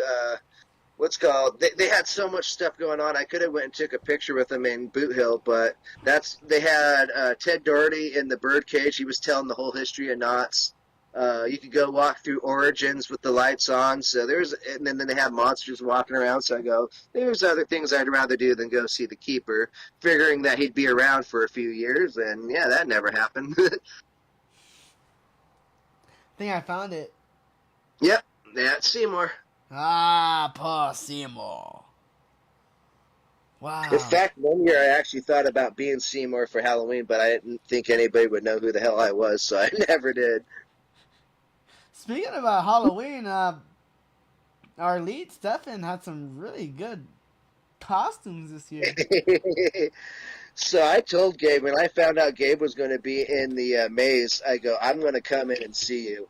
So I figured out how to do it. Instead of going through the whole maze, right when I go on break, the room he was in is literally around the corner from mine. So I just, instead of walking out the exit I normally do, I just kind of walked through the rest of the maze to go see where he was. And I basically walked out where we would go into our break room through the doll factory.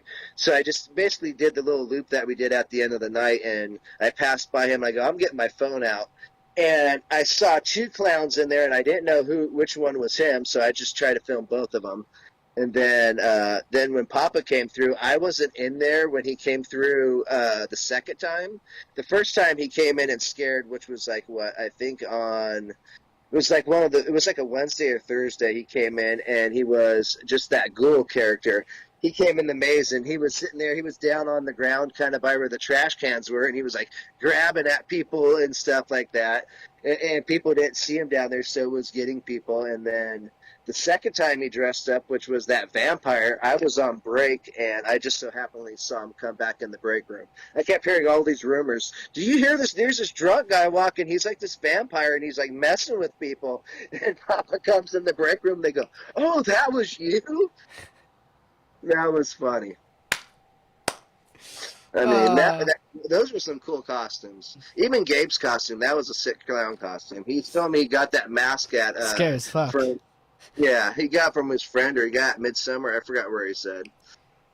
Overall, it was great. I dig that costume. That's why I'm like, when I go to Midsummer, I'm like, I want to find some kind of mask to wear for next year. Dude, for real, you got to. You're gonna look twice as scarier. Yeah, and there's a few times I was wanting to put, like, I was going to get black makeup and just, like, put it on my face just so it looks like I have something, but I talked to Bill in costumes, and he goes, no, you can't do that, you can't alter your look, you'll get in trouble, this is how we see your character, and so I asked him, I'm like, is there any way to get makeup, because everyone, all the leads kept saying that you need makeup, we don't understand why you don't get makeup. So they told me, Gabe told me to go talk to him to see if I can get makeup, and he goes, yeah, your character don't get makeup. So I'm like, can I at least get it for Halloween? He goes, yeah, we don't give it to you even for Halloween. Boo. Which, like I said, it did work out, because I could go on breaks and look like a guest and just go watch the monsters, so. Exactly. So that worked out the best, and I enjoyed that. It's not like the glory days anymore, huh? Oh no, but it was fun. Like I said, last year was just so crazy. Literally, all the things I remember of when I first went, I saw. Like, I haven't seen them chase somebody through a scare zone in a very long time. I got into the gauntlet, and literally one of the first things I saw in the gauntlet last year. First time going back into the gauntlet in years, and there's literally this girl running and all these monsters chasing after her into the bathroom, and she was in the bathroom and not wanting to come out, and they were just sitting out in front of the bathroom, and I go, I haven't seen this since way back in the day. This is what I used to hear they used to do. Wow. So I've been seeing some of the stuff that I liked back in the day slowly starting to come back. Well, that's good. Oh, yeah. But Whatever happened to your bonnet? Someone literally stole your bonnet that day. Snatched out of my head and they just ran off with it. I told Gabe That's to see if he crazy. can look for it. He's like, nah, bro, it's gone. I'm like, wow, I got robbed. Dude, so I held one of the cockroaches one day, and this person is either a kid or a person. They just ran up and grabbed it out of my hand and just took off with it. I'm What the? like, want to pet my little friend? And they're like, okay. And they took it and walked off. I'm like, okay, well, you just took one of the cockroaches. But oh my god, they would tip me at the bar. They would come in and they're like, "Here, bartender." Here. They thought I was a bartender. Basically, I did kind of look like one. But they're like, "Here you go. Here's a tip," and they'd give me like a pack of Pokemon cards. I had a girl come up once and she was like giving me a bag of chips. She goes, "I don't want these chips. Here, take these chips." I'm like, I don't want these chips, dude. I can't have a bag of chips in here. And then I go in the bar and they're sitting there behind the bar. So one of them took the chips. But what else did I get? Someone gave me a cockroach. Someone gave me a rubber ducky. Um, I forgot what else. They would A come up and give snail. tips to the bartender. Huh? I got a snail. Yeah, that's cool. But yeah, that was kind of. I was like, oh, that's a plus. I'm getting little tips for being a bartender. Oh my god! And how many people thought the drinks were real? That blew my mind. Ah, I actually had people literally grab the drinks and put their mouths on it, trying to drink it, and like get mad at me that they're not real. I had a kid literally get mad. Not, it was a kid. He was probably like in his 20s. He kept handing me money, going, "Come on, I want to buy a drink." I'm like, "It's not real. They're fake." He was pissed too. He was like, "Dude, here's the money." I'm like, "I can't take it. These are not real." I'm not a bartender. Yeah, exactly.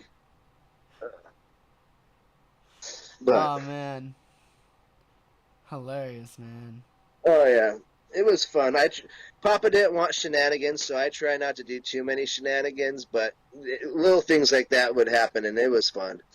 Oh, most definitely. I mean, you got to have a little bit of shenanigans, or we all go a little crazy. Woo! Rah! Change my So that's why. diaper! That's why I was like, we had the drunk baby, or I'd put the glasses on. I mean, it was shenanigans, but not too extreme. Like, I've seen shenanigans in other parts of the park, like in Going 20s. I've literally seen them go on the bumper cars and start, like, literally riding the bumper cars with everybody. And I've seen a bunch of shenanigans of random stuff over the years, but I tried to do some, but not too much. Let's not forget about when that one time when Carnival took over Goring 20s. Yeah, exactly. And I heard there was supposed to be a rumor of them doing that again this year, but I don't know if it happened or if it did happen. I can't remember. There's no evidence, so we Yeah, don't know. I couldn't find videos. I just heard everybody talking about it that year where they took over Carnival, which I never could find videos of it. I wish I could find videos of it, though. That would have been cool. Agreed. That's what's funny. There's so many fun things that happen that never get caught on video, and it's just like, damn, I wish there was footage of that. A lot of funny things happened in the break room this year. Oh, yeah. Oh, yeah. Like I'm Well, telling you, we were one of the best casts. We were the most behaved cast. We only saw Billy once. Yeah, I didn't even know we saw him once. The only time I saw Pasta was when, what's his name, hurt his ankle and they had them come back there. That was the only time. No, it wasn't that. I think someone passed out in our maze and Pasta came back, and that was the only time I ever saw her. Yeah, and it was nothing for our cast, so we're like, okay, we're golden. Yep, so. Good We had a cast great all cast. around. Yeah, we Applaud to did everybody. good. Huh? I said applaud to everybody in our cast. No rumors this year or anything. We were scot-free. Yep. Ah. So it was a perfect first year for me, and I have a weird feeling I don't think I could ever top it, but I know next year is going to be just as fun, so. Well, we'll be waiting for your return. We all love you and miss you. Oh, yeah, miss all you guys, too, and definitely I'm wanting to plan another meetup sometime soon, because that'd be fun. Sometime Medieval in the new year. times. That'll be fun. Come Have a on, medieval guys. time. $5, man. Medieval Dude, times, medieval- let's go. They have the torture chamber in there and all that stuff, too, so. Ooh, I know who belongs in the torture chamber. Let's Richard. No, go. just kidding. I was gonna say I would medieval times would be cool. Hell, even that pirate show. I've been hearing a lot of good things about that new pirate show. Well, it's not new; it's been there for years. But Ooh, I wouldn't mind seeing the pirate show. I hear those are good too. yeah, I went to it once right when it opened, and it was cool, but it wasn't Arr, as Mickey. fun. But now Arr. it's much better. I've seen lots of videos of it. It's much better. Arr. Yeah, you like play games, and it's like medieval times. So you basically eat dinner and watch a show, and it's pretty cool. I love it, man. That's what I'm saying. We got to do something like that. Oh yeah, but like I said, definitely want to plan another meetup with everyone. That was fun. We took over Mary Farm. That was pretty cool. We got to take over your house, Matt. Yeah, that'd be fucking awesome. The landlord will get mad. Yep. Have a big old haunt meet. Let's call meetup. But no, that was perfect though. Like, what? There's like 16, 17 of us, and we basically took over the park. We rode the train. Haunt That was takeover! Yeah, buddy. And what's funny is, too, literally the last 3 times I've been to Knott's, I've ran into somebody from our maze. So yesterday I ran into Kat, who was from Scareforce. Last time I was there, I ran into Chris and Kat. They're both of them are working the train. Hi, I Chris. ran. Hi, Kat. Hope you I guys are having ran a in. good day. Yep, I ran into Andrew. Andrew is in Wait, what's it called? Andrew, the puppet Puppet master? Master. Yeah, he works for Hey! what's it called? Information. Information? Yeah. What's Like, funny is I went on my birthday and I was going to get my birthday button and I'm looking, I'm like, that's the Puppet Master right there. And I go, hey, what's up, Andrew? He goes, oh, dude, what's up? And he's the one who had the birthday button, so I got my birthday button from him. Which I'm like, that's my favorite birthday button now because it came from him. so information, that's where you get your By boarding Ghost pass, Rider. right? Yeah, it's by Ghost Rider. Where I get the blue pass? Alright, Yeah. I know exactly where he is now. I'm gonna go Yep. bother him. And then Michael, I believe he's working in Camp Snoopy. I just saw him in his uniform the other day. I know, He that man looks handsome, man. Look at him. I'm like, what's it called? I actually went there. Every time I've been there, like the last week, I've stopped by Camp Snoopy to see if I could see him, but I didn't. So I don't know when he starts, but I do know he's starting soon. He's moving on up. That's what he's doing. Yep. Moving on up. When are you gonna start there, my man? I'm really thinking. I'm what's called right now. I'm not doing much because I had a bunch of stuff planned with family. I've had family down for the holidays, but Yeah. starting next year, I'm really thinking. I've been looking at Knotts and different jobs that they have. I'm thinking I really want to become a photographer because I like taking pictures, and I do it all the time anyway. I'll be in line to take a picture of like the front of the park, and people are like, "Oh, can you take my picture?" So I'm thinking about becoming a photographer at Knotts, or I'm thinking about going back to my old job because my manager is what's called. I worked at the 99-cent store until they went out of business, and my manager there is now the manager at the new store that's in its old location. So I might go back there, or I don't know yet. What replaced it? Dollar Tree. Oh, okay. But it's weird because Dollar Tree, it's so much different now. Like my store would have music playing; they had things on the walls. This store is like, there's no music. It's all quiet in there. Like I could drop change on the floor and everybody would look up because like everybody can hear it. Like it's weird. It just doesn't feel the same. Why don't they use the speakers? Yeah, I know. Like we used to play Christmas music. I'm like, okay, it's Christmas time. There should be Christmas music playing. I go in there and it's like all quiet. I go, what's going on here? Christmas is in your soul, not in your Yes, it ears. is. Yeah. That's what your story is. Yep. The spirit But of evil Christmas. the cool thing about working at that store was I used to listen to a podcast, the Haunt podcast, what's called during work. So I'm like, okay, I've learned different things from old monsters and stuff and hearing funny stories and stuff like that. So it was always fun. Jim, the theater manager. He's a good. I'm telling you, he's one of the best actors in cinema slasher this year. Yes, he was. What do you think? Like, what are your thoughts on the theater managers this year? I liked it.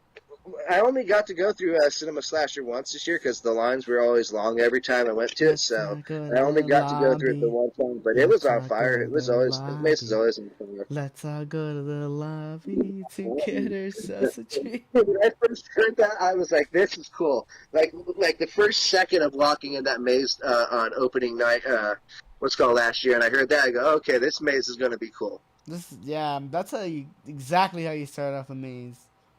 Yeah, like when I saw him behind the counter, I'm like, "Okay, that was the perfect start of the maze." I go, "Okay, this is going to be completely different than Dark Ride, and in a good way too." Like I like Dark Ride, but this is going to be like a crazier version where I mean it's a theater, but yeah. I'm telling you that, yeah. I was scared, I'm not gonna lie to you. But I got so excited on the 50th anniversary when John Cook and Daniel Miller teamed up for that maze. I'm like, no way! This is crazy! Yeah, I'm like they needed to have something big to replace Dark Ride because that was an epic maze. I was So, geeking out, bro. I was like, oh my god! oh man, though I like Slasher a little more than Dark Ride. I mean, I like that. I like the theme a little more. I mean, Dark Ride fit perfectly in the park, but I dig the Cinema Slasher. With you know how they use Goosebumps music for Dark Red. Now they're Uh, using music from Disaster Piece. Ooh. but that was funny because literally, Scary ass music. I randomly I was just putting on random horror movies during Halloween, and I put on Dead Silence, which I had never seen, and literally the music is the music from the Doll Factory. Oh, fuck. And I'm going, why does this music sound so familiar? I'm going, wait a minute, that's the fucking Doll Factory music I Ding, hear all the ding, time on ding, my ding, brain. ding, ding, Yeah, ding. I'm telling you, that music's everywhere, isn't it? yeah. Which Scary. I'm like, I'm sitting there hearing it for the first time, going, why does this sound so familiar? And then it popped in my head, oh, that's our Meg's music. Ah! And then I forgot which movie. Gabe was saying that Waxworks. I forgot which movie it was, but they had there's some movie score for that maze too. Well, everybody who's new is not going to get to experience Waxworks, so now that they've Yep, missed it, sadly. do you want to explain what Waxwork was and how it was just one of the best mazes in the park? So what's funny is I never put two and two together. Waxworks was kind of like a sequel to Doll Factory, whereas Doll Factory was about the marionette murderer basically turning people into dolls. Waxworks was about so the Waxworks was a wax museum that was ran by I forgot the name of the guy, and his son Augustus Scratch basically took over when his dad died, and supposedly these teens came to break in, and he captured them, and basically he basically would turn his victims into wax sculptures and different sculptures. So whereas Doll Factory was about a marionette murder turning people into dolls, this was about a curator of a wax museum turning people into wax sculptures. Wow. So they are kind of tied two to two together, and I'm like, I never thought of that until someone mentioned it, and I go, wow, that's pretty cool. And the story of Augustus Scratch goes way deeper than just Waxworks altogether and, Yeah. Doll Factory. So, because if I remember, he took over his father's business, right? And then Yeah. for a short time, he went off to what was it, plastic surgery as a profession? Yeah. He was like a plastic surgeon, and he either went insane or something like that, and that's when he started working on making his masterpieces and was making them out of people and basically putting wax on people and turning them into his own like creatures and his own like little masterpieces and stuff. And then the fire happened. Yep, and then the fire happened, which I never caught on to that until someone mentioned that, and I go, oh wow, that is true. So yeah, supposedly the teens that broke in set a fire to it, and he got mad, and that's when he started turning them into his creatures. Crazy. Yep. And Which, then, actually, before that was Trick or Treat, so that area's got some history. really good mazes that it needs to live up to. It does. And apparently, from what I heard, I think it was Jeff Tucker who was saying that at like towards the end of the maze, you're supposed to enter like sort of this sort of cylinder you see like throughout the maze, like you know those like wax Yeah. cylinders. You're supposed to So enter I it. guess at the end of it, you're supposed to be now his next victim because at the very beginning, when the maze first opened, they would blow like air at you, and it had like a little bit of water in it, so it feels like it's supposed to be the water was supposed to be like the feeling of wax hitting your face, and you're now his new creation. Yeah. So pretty dark ending to what is a Yeah, fantastic maze. I can tell you yeah, that. So that one's hurt to lose because of such an element like that, and I yeah. really, really, really hope they would have like kept it and more expanded it. Cause look, I wouldn't say better experience, but this is when I was at Fright Dome in Las Vegas where they had I think it was like a lights out maze. So Uh, it was during that time where flashlights were a thing. But the thing is, at the end, like they had this element where I didn't need a flashlight. They had like this little courting ceremony where I was like convicted of a crime against like the monsters for some stupid ass reason. Like they'll just make it for like, oh, you just clogged up the toilet or some shit like that. And then yeah. they'd have you sit on this wheelchair and they'll literally fucking just push you out of the maze. And I really wish they would incorporate something like that, or have us like crawl through a morgue or something. Wouldn't that be something? So I remember at Dark Ride they have this maze called Feast, and at one point you actually crawl through like this oven, and they have like it actually gets warm, like you're actually in an oven.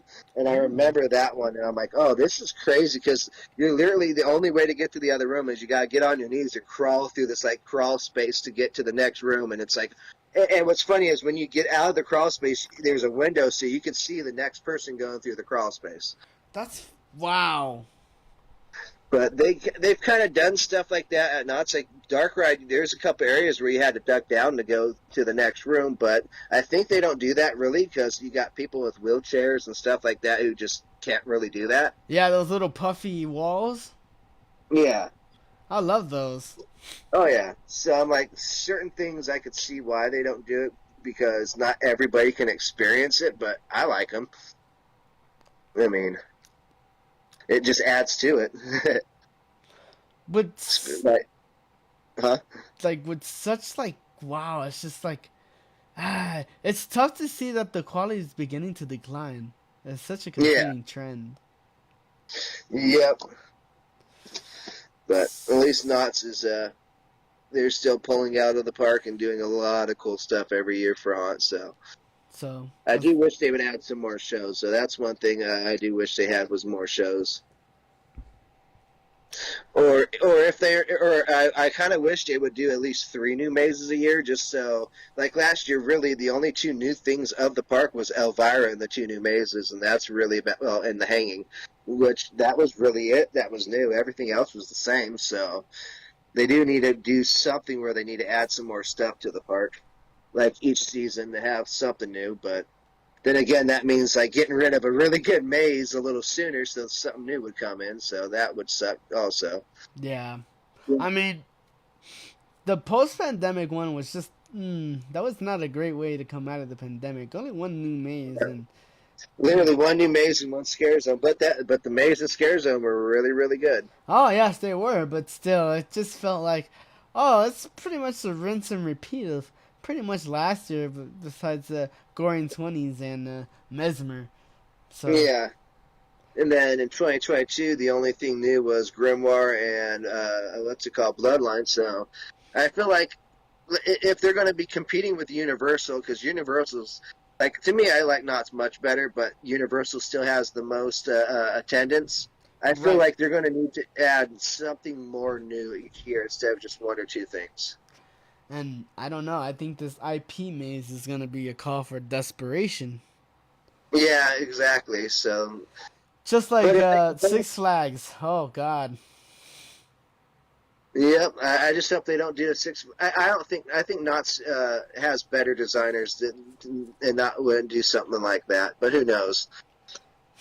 Send John Cook to Six Flags. Save Six Flags. Yeah, exactly.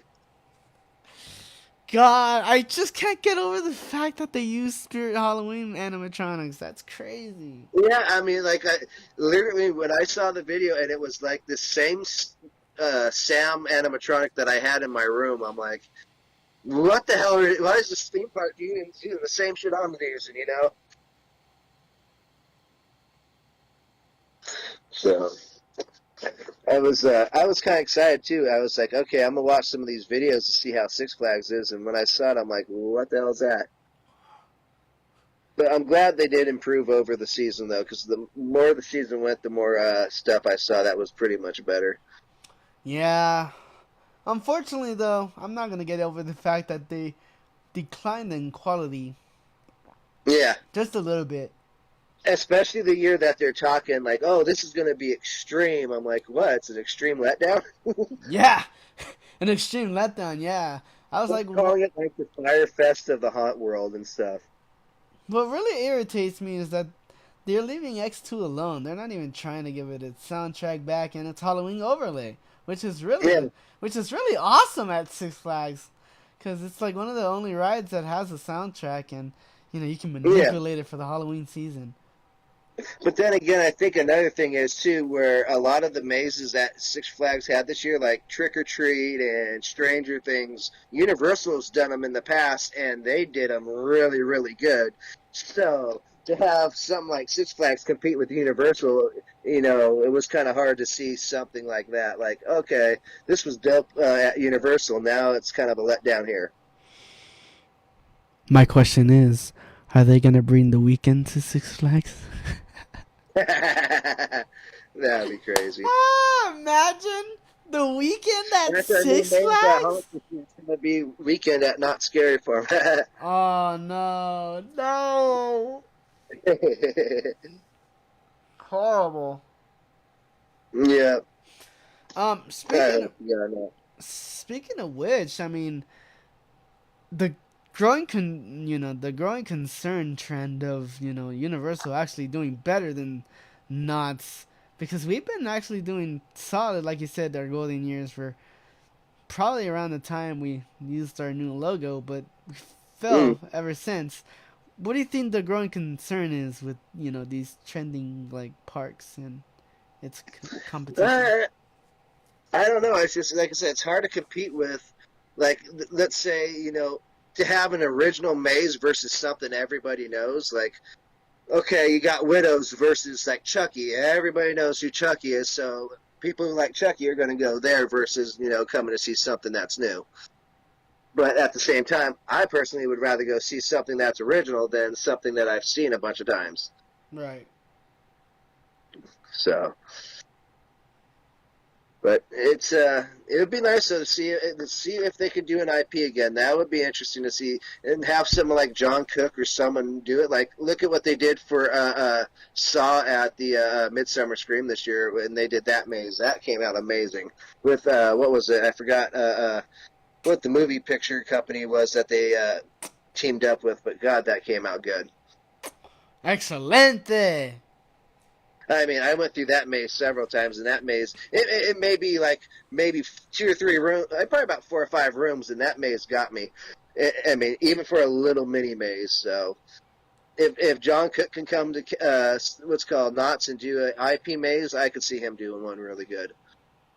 I agree. No doubt about it. Uh, I've talked about it in other episodes with other guests, but Dead of Winter will always be known as the worst maze in haunt history, and Gus Creed Lasted tried to only save 2 years. it. Well, they had their first year was probably I never went to the first year. I went to it the second year.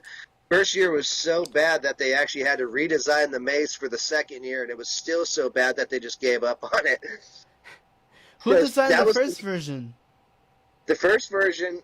There was like a Ice Queen or something like that. They said it was like an evil version of Frozen, And then the next season, it was called the Wendigo's Revenge, and they were like, "Oh yeah, we killed off the Ice Queen, the Wendigo, which is basically like a Native American like shapeshifter kind of thing. It took over and was like ripping everybody apart and stuff like that." So, Because I know Gus Kruger who tried to redesign it, right?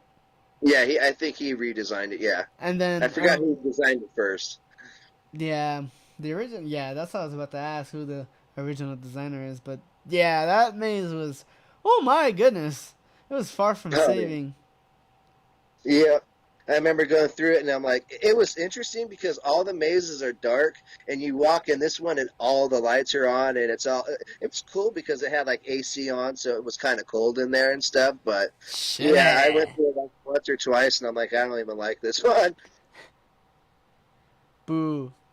I think I might have done it twice at the most. I know at least once. Wasn't one time the walls were exposed?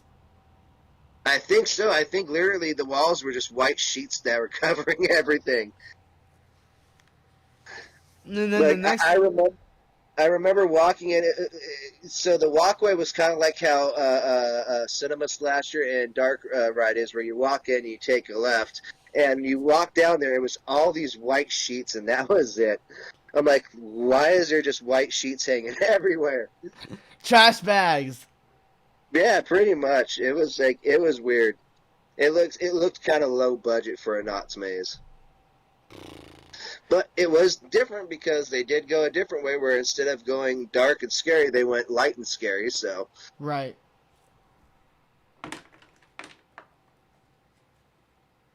Oh, man. But, and then the next year, they didn't even have sheets at all. No, I think the next year is the year that Dark Ride took over. Yep. Which was 18, I think. 17 or 18. That one had a better walkway. A lot better. Oh, yeah. I remember watching the preview for Dark Ride, and they showed the guy get killed right at the beginning, and right when you walk in the maze, you see him laying on the ground with the axe in him. I'm like, oh, that's cool. They literally made it exactly like the person in the video. Yeah. An exact replica. Yep. So apparently when I first he works in the park. Yeah. He works Ghost Town Alive and stuff. Oh, that's pretty cool. Yeah, I think he also is one of the blacksmiths. I remember seeing him there, too. Ooh. You should be a blacksmith.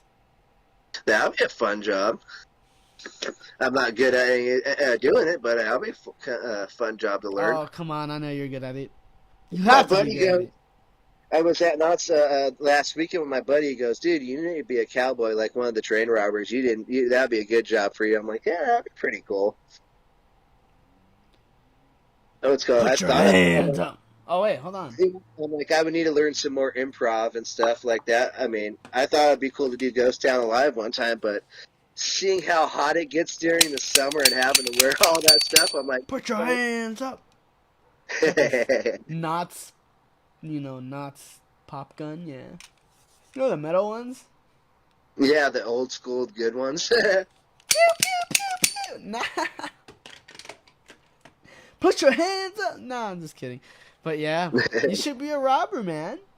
Yeah, that would be a fun job. So, I want to do something, what's called, like I said, if I don't go back to 90 or Dollar Tree now, I definitely would love to go to Knott's, and that's literally what I'm thinking about doing in the next couple weeks or once the new year starts. Do it. Follow your dream. Yep. And then if I could, eventually, I would love to get in the park decor. That would be awesome. I love doing, like, decor and stuff like that. So, which tripped me out because I never knew Gabe was part of the park decor team. So he would sit there and send me pictures of like the front entrance as they're working on it and stuff. So that was kind of cool. Aren't you the one who found them on the camera?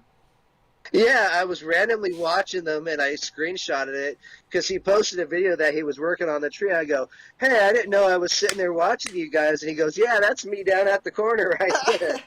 I'm like, oh, I didn't even know I was watching you right now. I'm just sitting there watching you put the tree up. Poor Gabe, man. He's been working nonstop. Yep, that's another one I try to go see. Every time I go, I'm in the park, I go over by Rapids to see if I could see him because I think he works on the Rapids. What's he doing on there? I think he's ride control, like he does the ride, but I think he's up in the top part that controls it, so he probably So wouldn't be able to see me anyway. so he yells at people like, "Hey, don't you drink the water? Right. Do not drink the rapids water. It's gonna get you sick." Like everybody who goes to Disneyland, and I've seen the videos of them putting like water bottles in the pirates' water and drinking it. I'm like, oh my god, that's Eh, nasty. full of metals Especially and with all the chemicals that they put in that water to make it smell and look the way it does, and to sit there and have someone drink that water, I'm like, yeah, that's nasty. that's gross. Yell at them. Yeah, yeah. But I've Yeah. seen that. I haven't seen it in person, but I've seen it in videos of Small World and Pirates where they literally just drink the water. I think there's even a sign out there now that says not to drink the water. Do not drink the water. Failure to do so will Yeah, cause chaos. yeah. But it was a fun year. I really can't wait till next year. I'm ready for June so that I can do my audition again. Yeah. So definitely, probably my funnest job I've ever done. Yeah. Literally get paid to scare the shit out of people. All the time. Yep. But Next year's gonna be great. 52nd. oh yeah, 52nd year. Oh man, like I said, I really wish they would bring at least 3 new mazes every year, so like there's at least a couple new things. Yeah. That would be awesome. But 3 new mazes.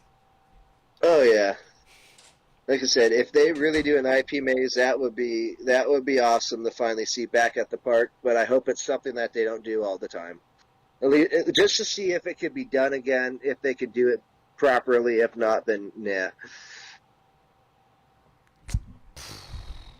I'm telling you, what you did last summer would be great. No, that would be a perfect one for them. Literally, that would be perfect. They could even use some of the costumes from Cinema Slasher because you got the guy in there that kind of looks like him. Oh yeah, he can repurpose them, make new Yep. ones, make replicas. Yep. Which is funny because what was it? I think it was in 2020 when they had or maybe it was 2021 when they had the tasting events. They actually had a person dressed up as the Easter Bunny, and that was the Easter Bunny suit that was in our maze. No.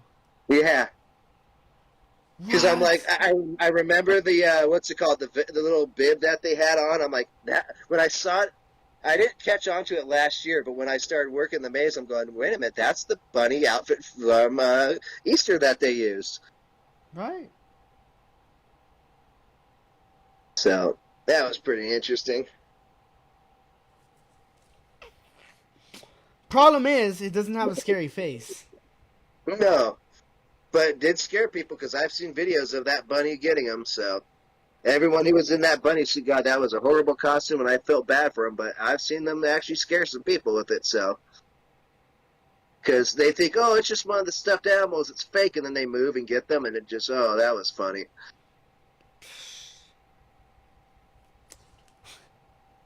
But you wouldn't think that a little cutesy bunny outfit would actually be that scary. Because didn't the original have like a deformed face or something like that? No, I think it was. I can't really remember the picture of it, but I'm pretty sure that's what it was. I think it's in our chat. Let me see.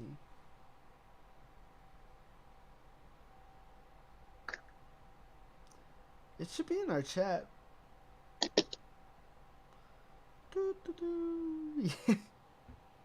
Because you know how everybody shared their character sheets? Yeah. Yeah, my character sheet looks nothing like what my character looks like. He has this big old leather jacket.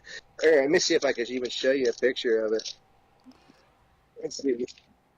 You can't really see it, but there's this weird mask that they wanted me to wear. It looked like this giant, like it looked like a medieval like torture mask kind of, and I'm like, that would have been shitty to wear all night. Oh, they were way off. Yeah, even my picture, it goes, your costume has changed since we've taken these pictures. Because pretty much the costume they show on here, that it was basically what the Warlord's costume was. Yeah. They just, what, changed yours? Yeah, basically the only difference between me and the Warlord's costume is he has face paint and a jacket. That's, what the hell?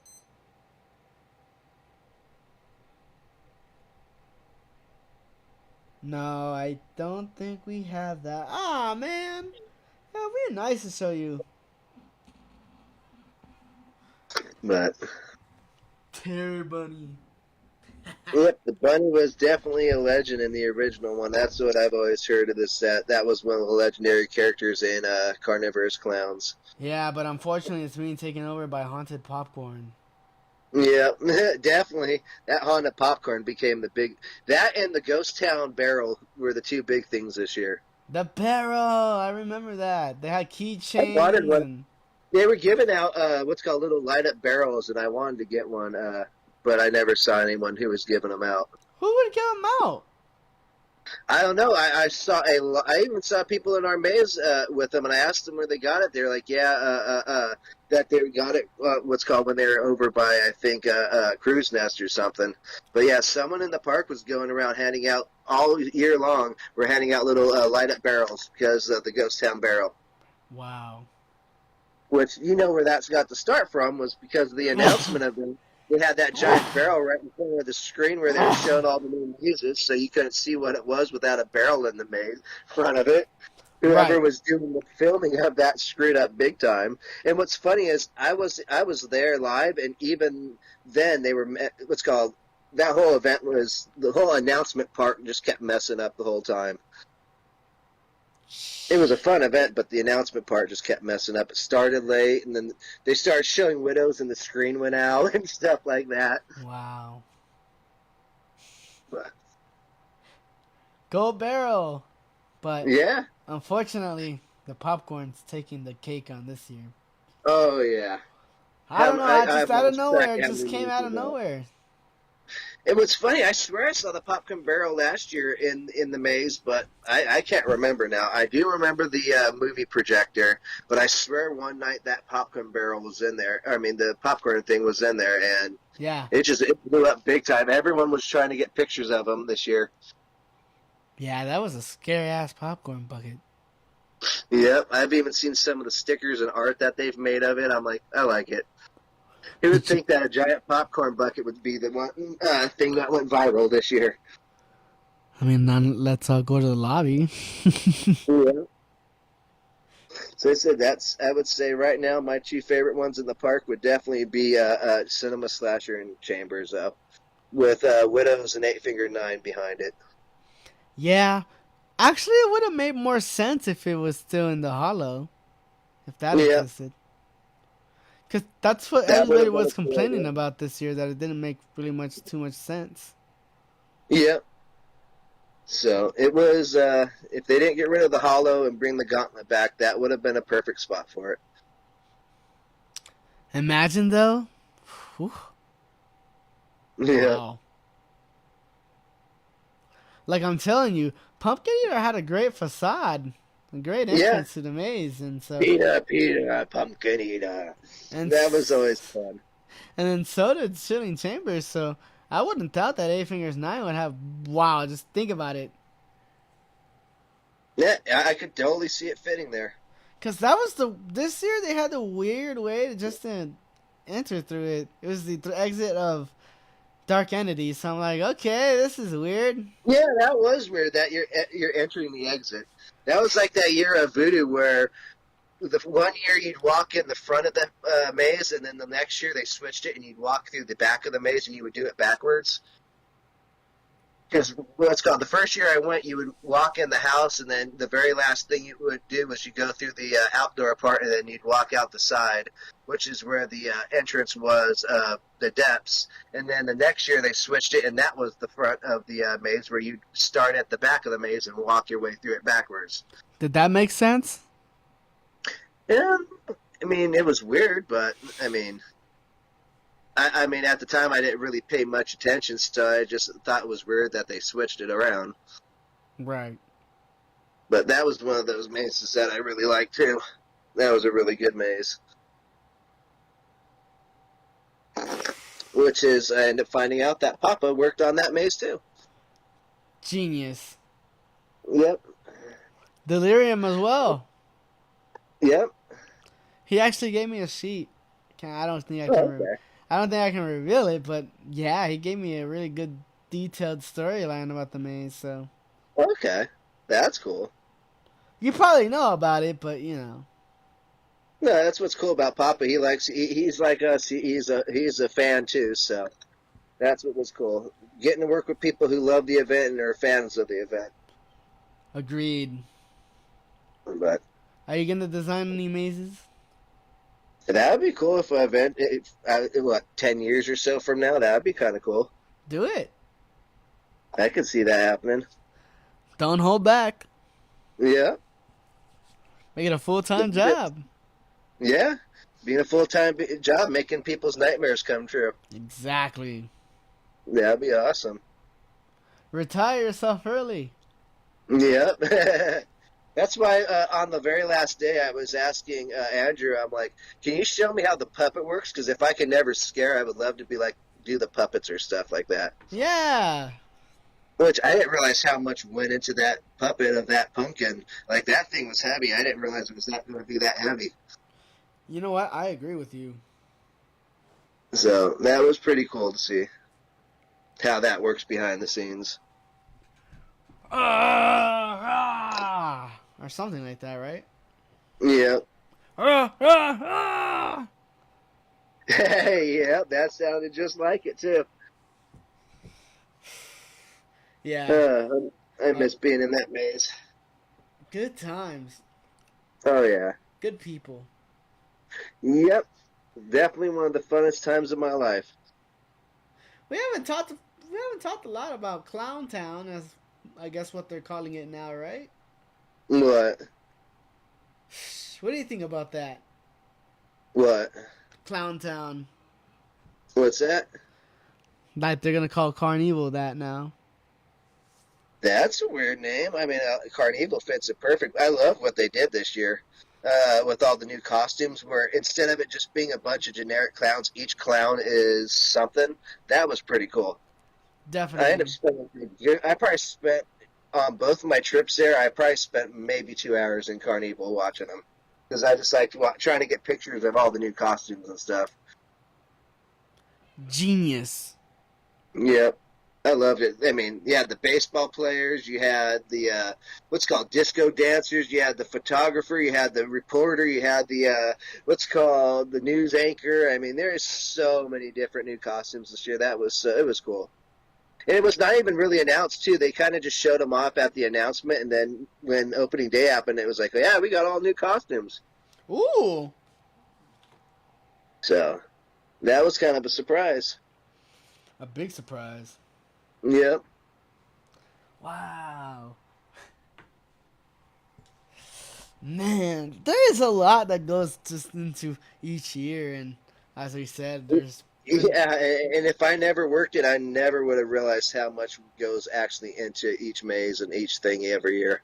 Oh, yeah. I bet seeing backstage is pretty cool, huh?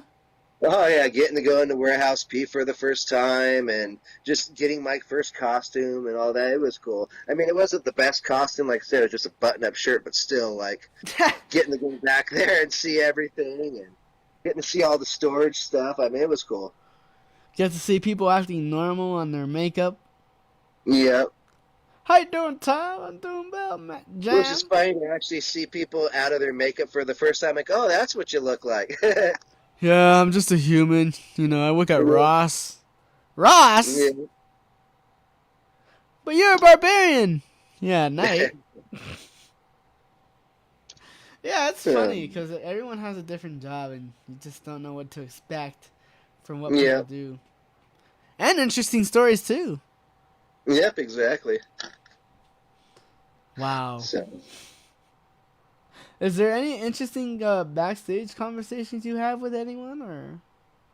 Literally, I can't really remember much, other than just us goofing off all the time. I'm trying to think of. I have more, like I said, I had more stories in the maze of just random people. Like I said, you had the flasher, you had the what's it called? Oh, obviously you have the kids going around saying you're not scary, and then when you actually scare them and they freak out, like, oh, okay, we messed up. So I mean, it was fun. I Good mean, there's so times. many crazy things. I mean, but then again, it happens so much that like so much blends together now that it's like like you're scaring so much that so many days just kind of like blend together and stuff. Yeah.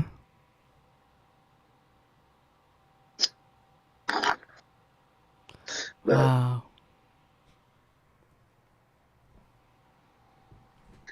but I can't wait to come back. Like I said, I've been looking forward to it. So the first, like I said, week or so after Haunt, I was tired, I was done, and then once I finally felt back to normal, I'm like, I miss being here. I know it's so weird not having I had anything to to do for the literally teach weekend. myself. So I would go, we'd work knots all week, and then I'd go to Disneyland on my day off, and I would be like, okay, I can't run and scare all these people right now. I know, even though It you took want me like to. a week or so after Haunt to go, yeah, I can't scare people anymore. Rise of the Resistance. Yeah. Kylo Ren's there. Watch out. So, what is that like? The transition from like going from Scary Farm to just a regular park like Disney. It's like I said, it's weird because you're so used to so many crowds of people coming through and scaring them that when you're actually back in a crowd, you're like, yeah, you can't scare these people. They're just normal people and they're not here to be scared right now. Exactly. It's weird. Yep. It's like I'll be sitting there, I see a group of teenagers run by. I'm like, oh, I need to chase after them. Like, no, I can't do that. It's not right. Yep. It's daytime right now, but soon night shall fall. Yep. The fog will be rising in about 8 or so months. Soon. Yep. You're talking about how Disneyland has now opened the new Haunted Mansion's regular queue Yeah, line. the new line is really cool. I mean, there's things that, like I said, I wish they would have done. I wish they would have added some gags or some effects in there, but it's really, really nice. It's a much improvement over what used to be there. Wow. So, I mean, it actually makes it, while you're waiting in line, it feels like you're part of the house, too. So it's like, it's not like you're waiting in line to go in the house. You're already a part of the house, and now you're just going in to finish it off, you know? Yeah. How are the plants? Huh? How are the Oh, it plants? looks nice. Like I said, it looks like you're in an old Victorian garden. You have all these like orbs, and you have all these statues, and I mean, it's really, really cool. You have like water fountains and stuff all around. I mean, it's really cool. Other Mm. than, I mean, the old line literally was you go in the back, and it's just you're by the tombstones, and it's just like it just switches back and forth like a big old zigzag, and now it's like a lot of that's taken out, and it's like morphine, and it's really, really nice. That's good. Always nice to Yeah, hear. But you said there yeah, can always be more gags in it because, yeah, like Disney and Florida has more gags in their garden, so. exactly. So I was thinking that they were going to do that here, but I mean, it's still nice. It's a much bigger improvement over it. Maybe right now it's just a test phase to see how it works out, and then if they like the idea, they'll probably add those gags in. Yeah, and rumor is there's going to be a new bride when the bride opens up next year, and a couple new things in the mansion. So Ooh. those are just rumors. There's even a rumor that they're going to take out the in the very beginning when he goes, "There's always my way out." That they're going to take that out of it. What? And then another rumor is that they're going to the hitchhiking ghosts are going to be animated instead of actual animatronics. Boo. That Yeah. stinks. So there's things I'm like, there's things I like what they did with the garden, and there's new things that I'm hearing. I'm like, no, I don't want them to ruin the mansion like that. Yeah. But When is that refurbishment scheduled to happen? So it's supposed to officially open everything up. So the lines just opened up about 2 weeks ago. The new little gift shop that they built is supposed to open up at the end of this year, but everything should be open and done by, I would say, probably middle of January. Oh, wow. Not bad. Yeah. So since it's what's called Nightmare Before Christmas right now, they really can't show all the new stuff that's going to be going in the regular mansion. So when that reopens up after the holiday, then that's when all the new stuff should be in it. Because, yeah, the Nightmare Before Christmas started really early this year. Yeah, it started in August, or no, I think it started in like July. Yeah, end of July, start of August. Yeah, which is really early for a Halloween theme, but I liked it. When they basically had the mansion down all year long this year because of the refurb, so they had to find some way to open it up. They even said that they didn't even take the decorations down; they just left it up because they knew that it was going to be down long enough where it was just going to reopen during the holiday. So they just left it decorated for the holiday. Wow! So, yep. Even if it opened in July, it would have been the same thing, right? Yeah. Wow. So there was a rumor it was going to open up for maybe a week as the regular Haunted Mansion, but they go, logistically, that would not have worked because why would you only open it up for a week and then close it again just to put all the stuff back in it? So that's why they just put it normal as the Holiday Mansion instead. Right. So. But, welcome, foolish mortals, to the Haunted Mansion. There's only one my way. I mean, there's my way out. I always sit there and try to copy the lines when I'm in there, and now I guess they're getting rid of people saying that. They're like, we don't want people in the line copying what they're saying in the ride. Yeah, they're like, it's ruining it for everybody else. I'm like, no, it's just more fun. We're enjoying it. Yeah, especially when they do the scream. It's like, I like to like scream in there too, like, or something. That's what I do all the time. Yeah. So, another question is, they don't touch Space Mountain as they used to anymore. Like, they used to give it Halloween overlays, and now it's nothing. And every once in a while, I just switch over to Hyperspace Mountain. What's up with that? That's one I don't know, because literally I just started going to Disneyland like last year. It was like the first time I've been in like 20 years, so everything's still brand new to me right now, so that I don't know why they don't do that. Weird. Yep. Apparently they had Full Fighters one time as a test. Yeah. Cool, right? Yeah. I like it. I like seeing it with the videos of it when all the lights are on and you're just, oh yeah, it's a roller coaster. We're just in a big old building. Yeah. I like how it feels like it's going faster at the end, but it's really nice just the wind. Yeah. That's scary. Oh yeah. But I'm gonna head out here in a bit, so sounds like a plan. Definitely need to do this again, or like I said, I'm trying to do another haunt meetup. I just saw them talking about that in the chat, so maybe sometime in the next week we need to try to do another meetup or something. Are they watching? Are they talking about the pirate show? Are they talking about medieval times? Yeah, they need to, because that'd be fun to go to, switch it up. Agreed. But yeah, I'll be at the park yeah, possibly tomorrow, this weekend. I might be there on Monday, so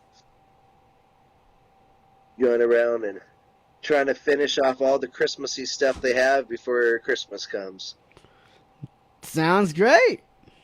Yep, I still haven't seen Snoopy on Ice. I still haven't seen the Christmas Carols, so I definitely want to try to go see those. Yeah, check those one out. Especially A Christmas Carol, because Victor's in that one, the conductor, so he says to check it out. Yeah, that was it's one of my favorite versions of the Christmas Carol is the one they do at Knott's.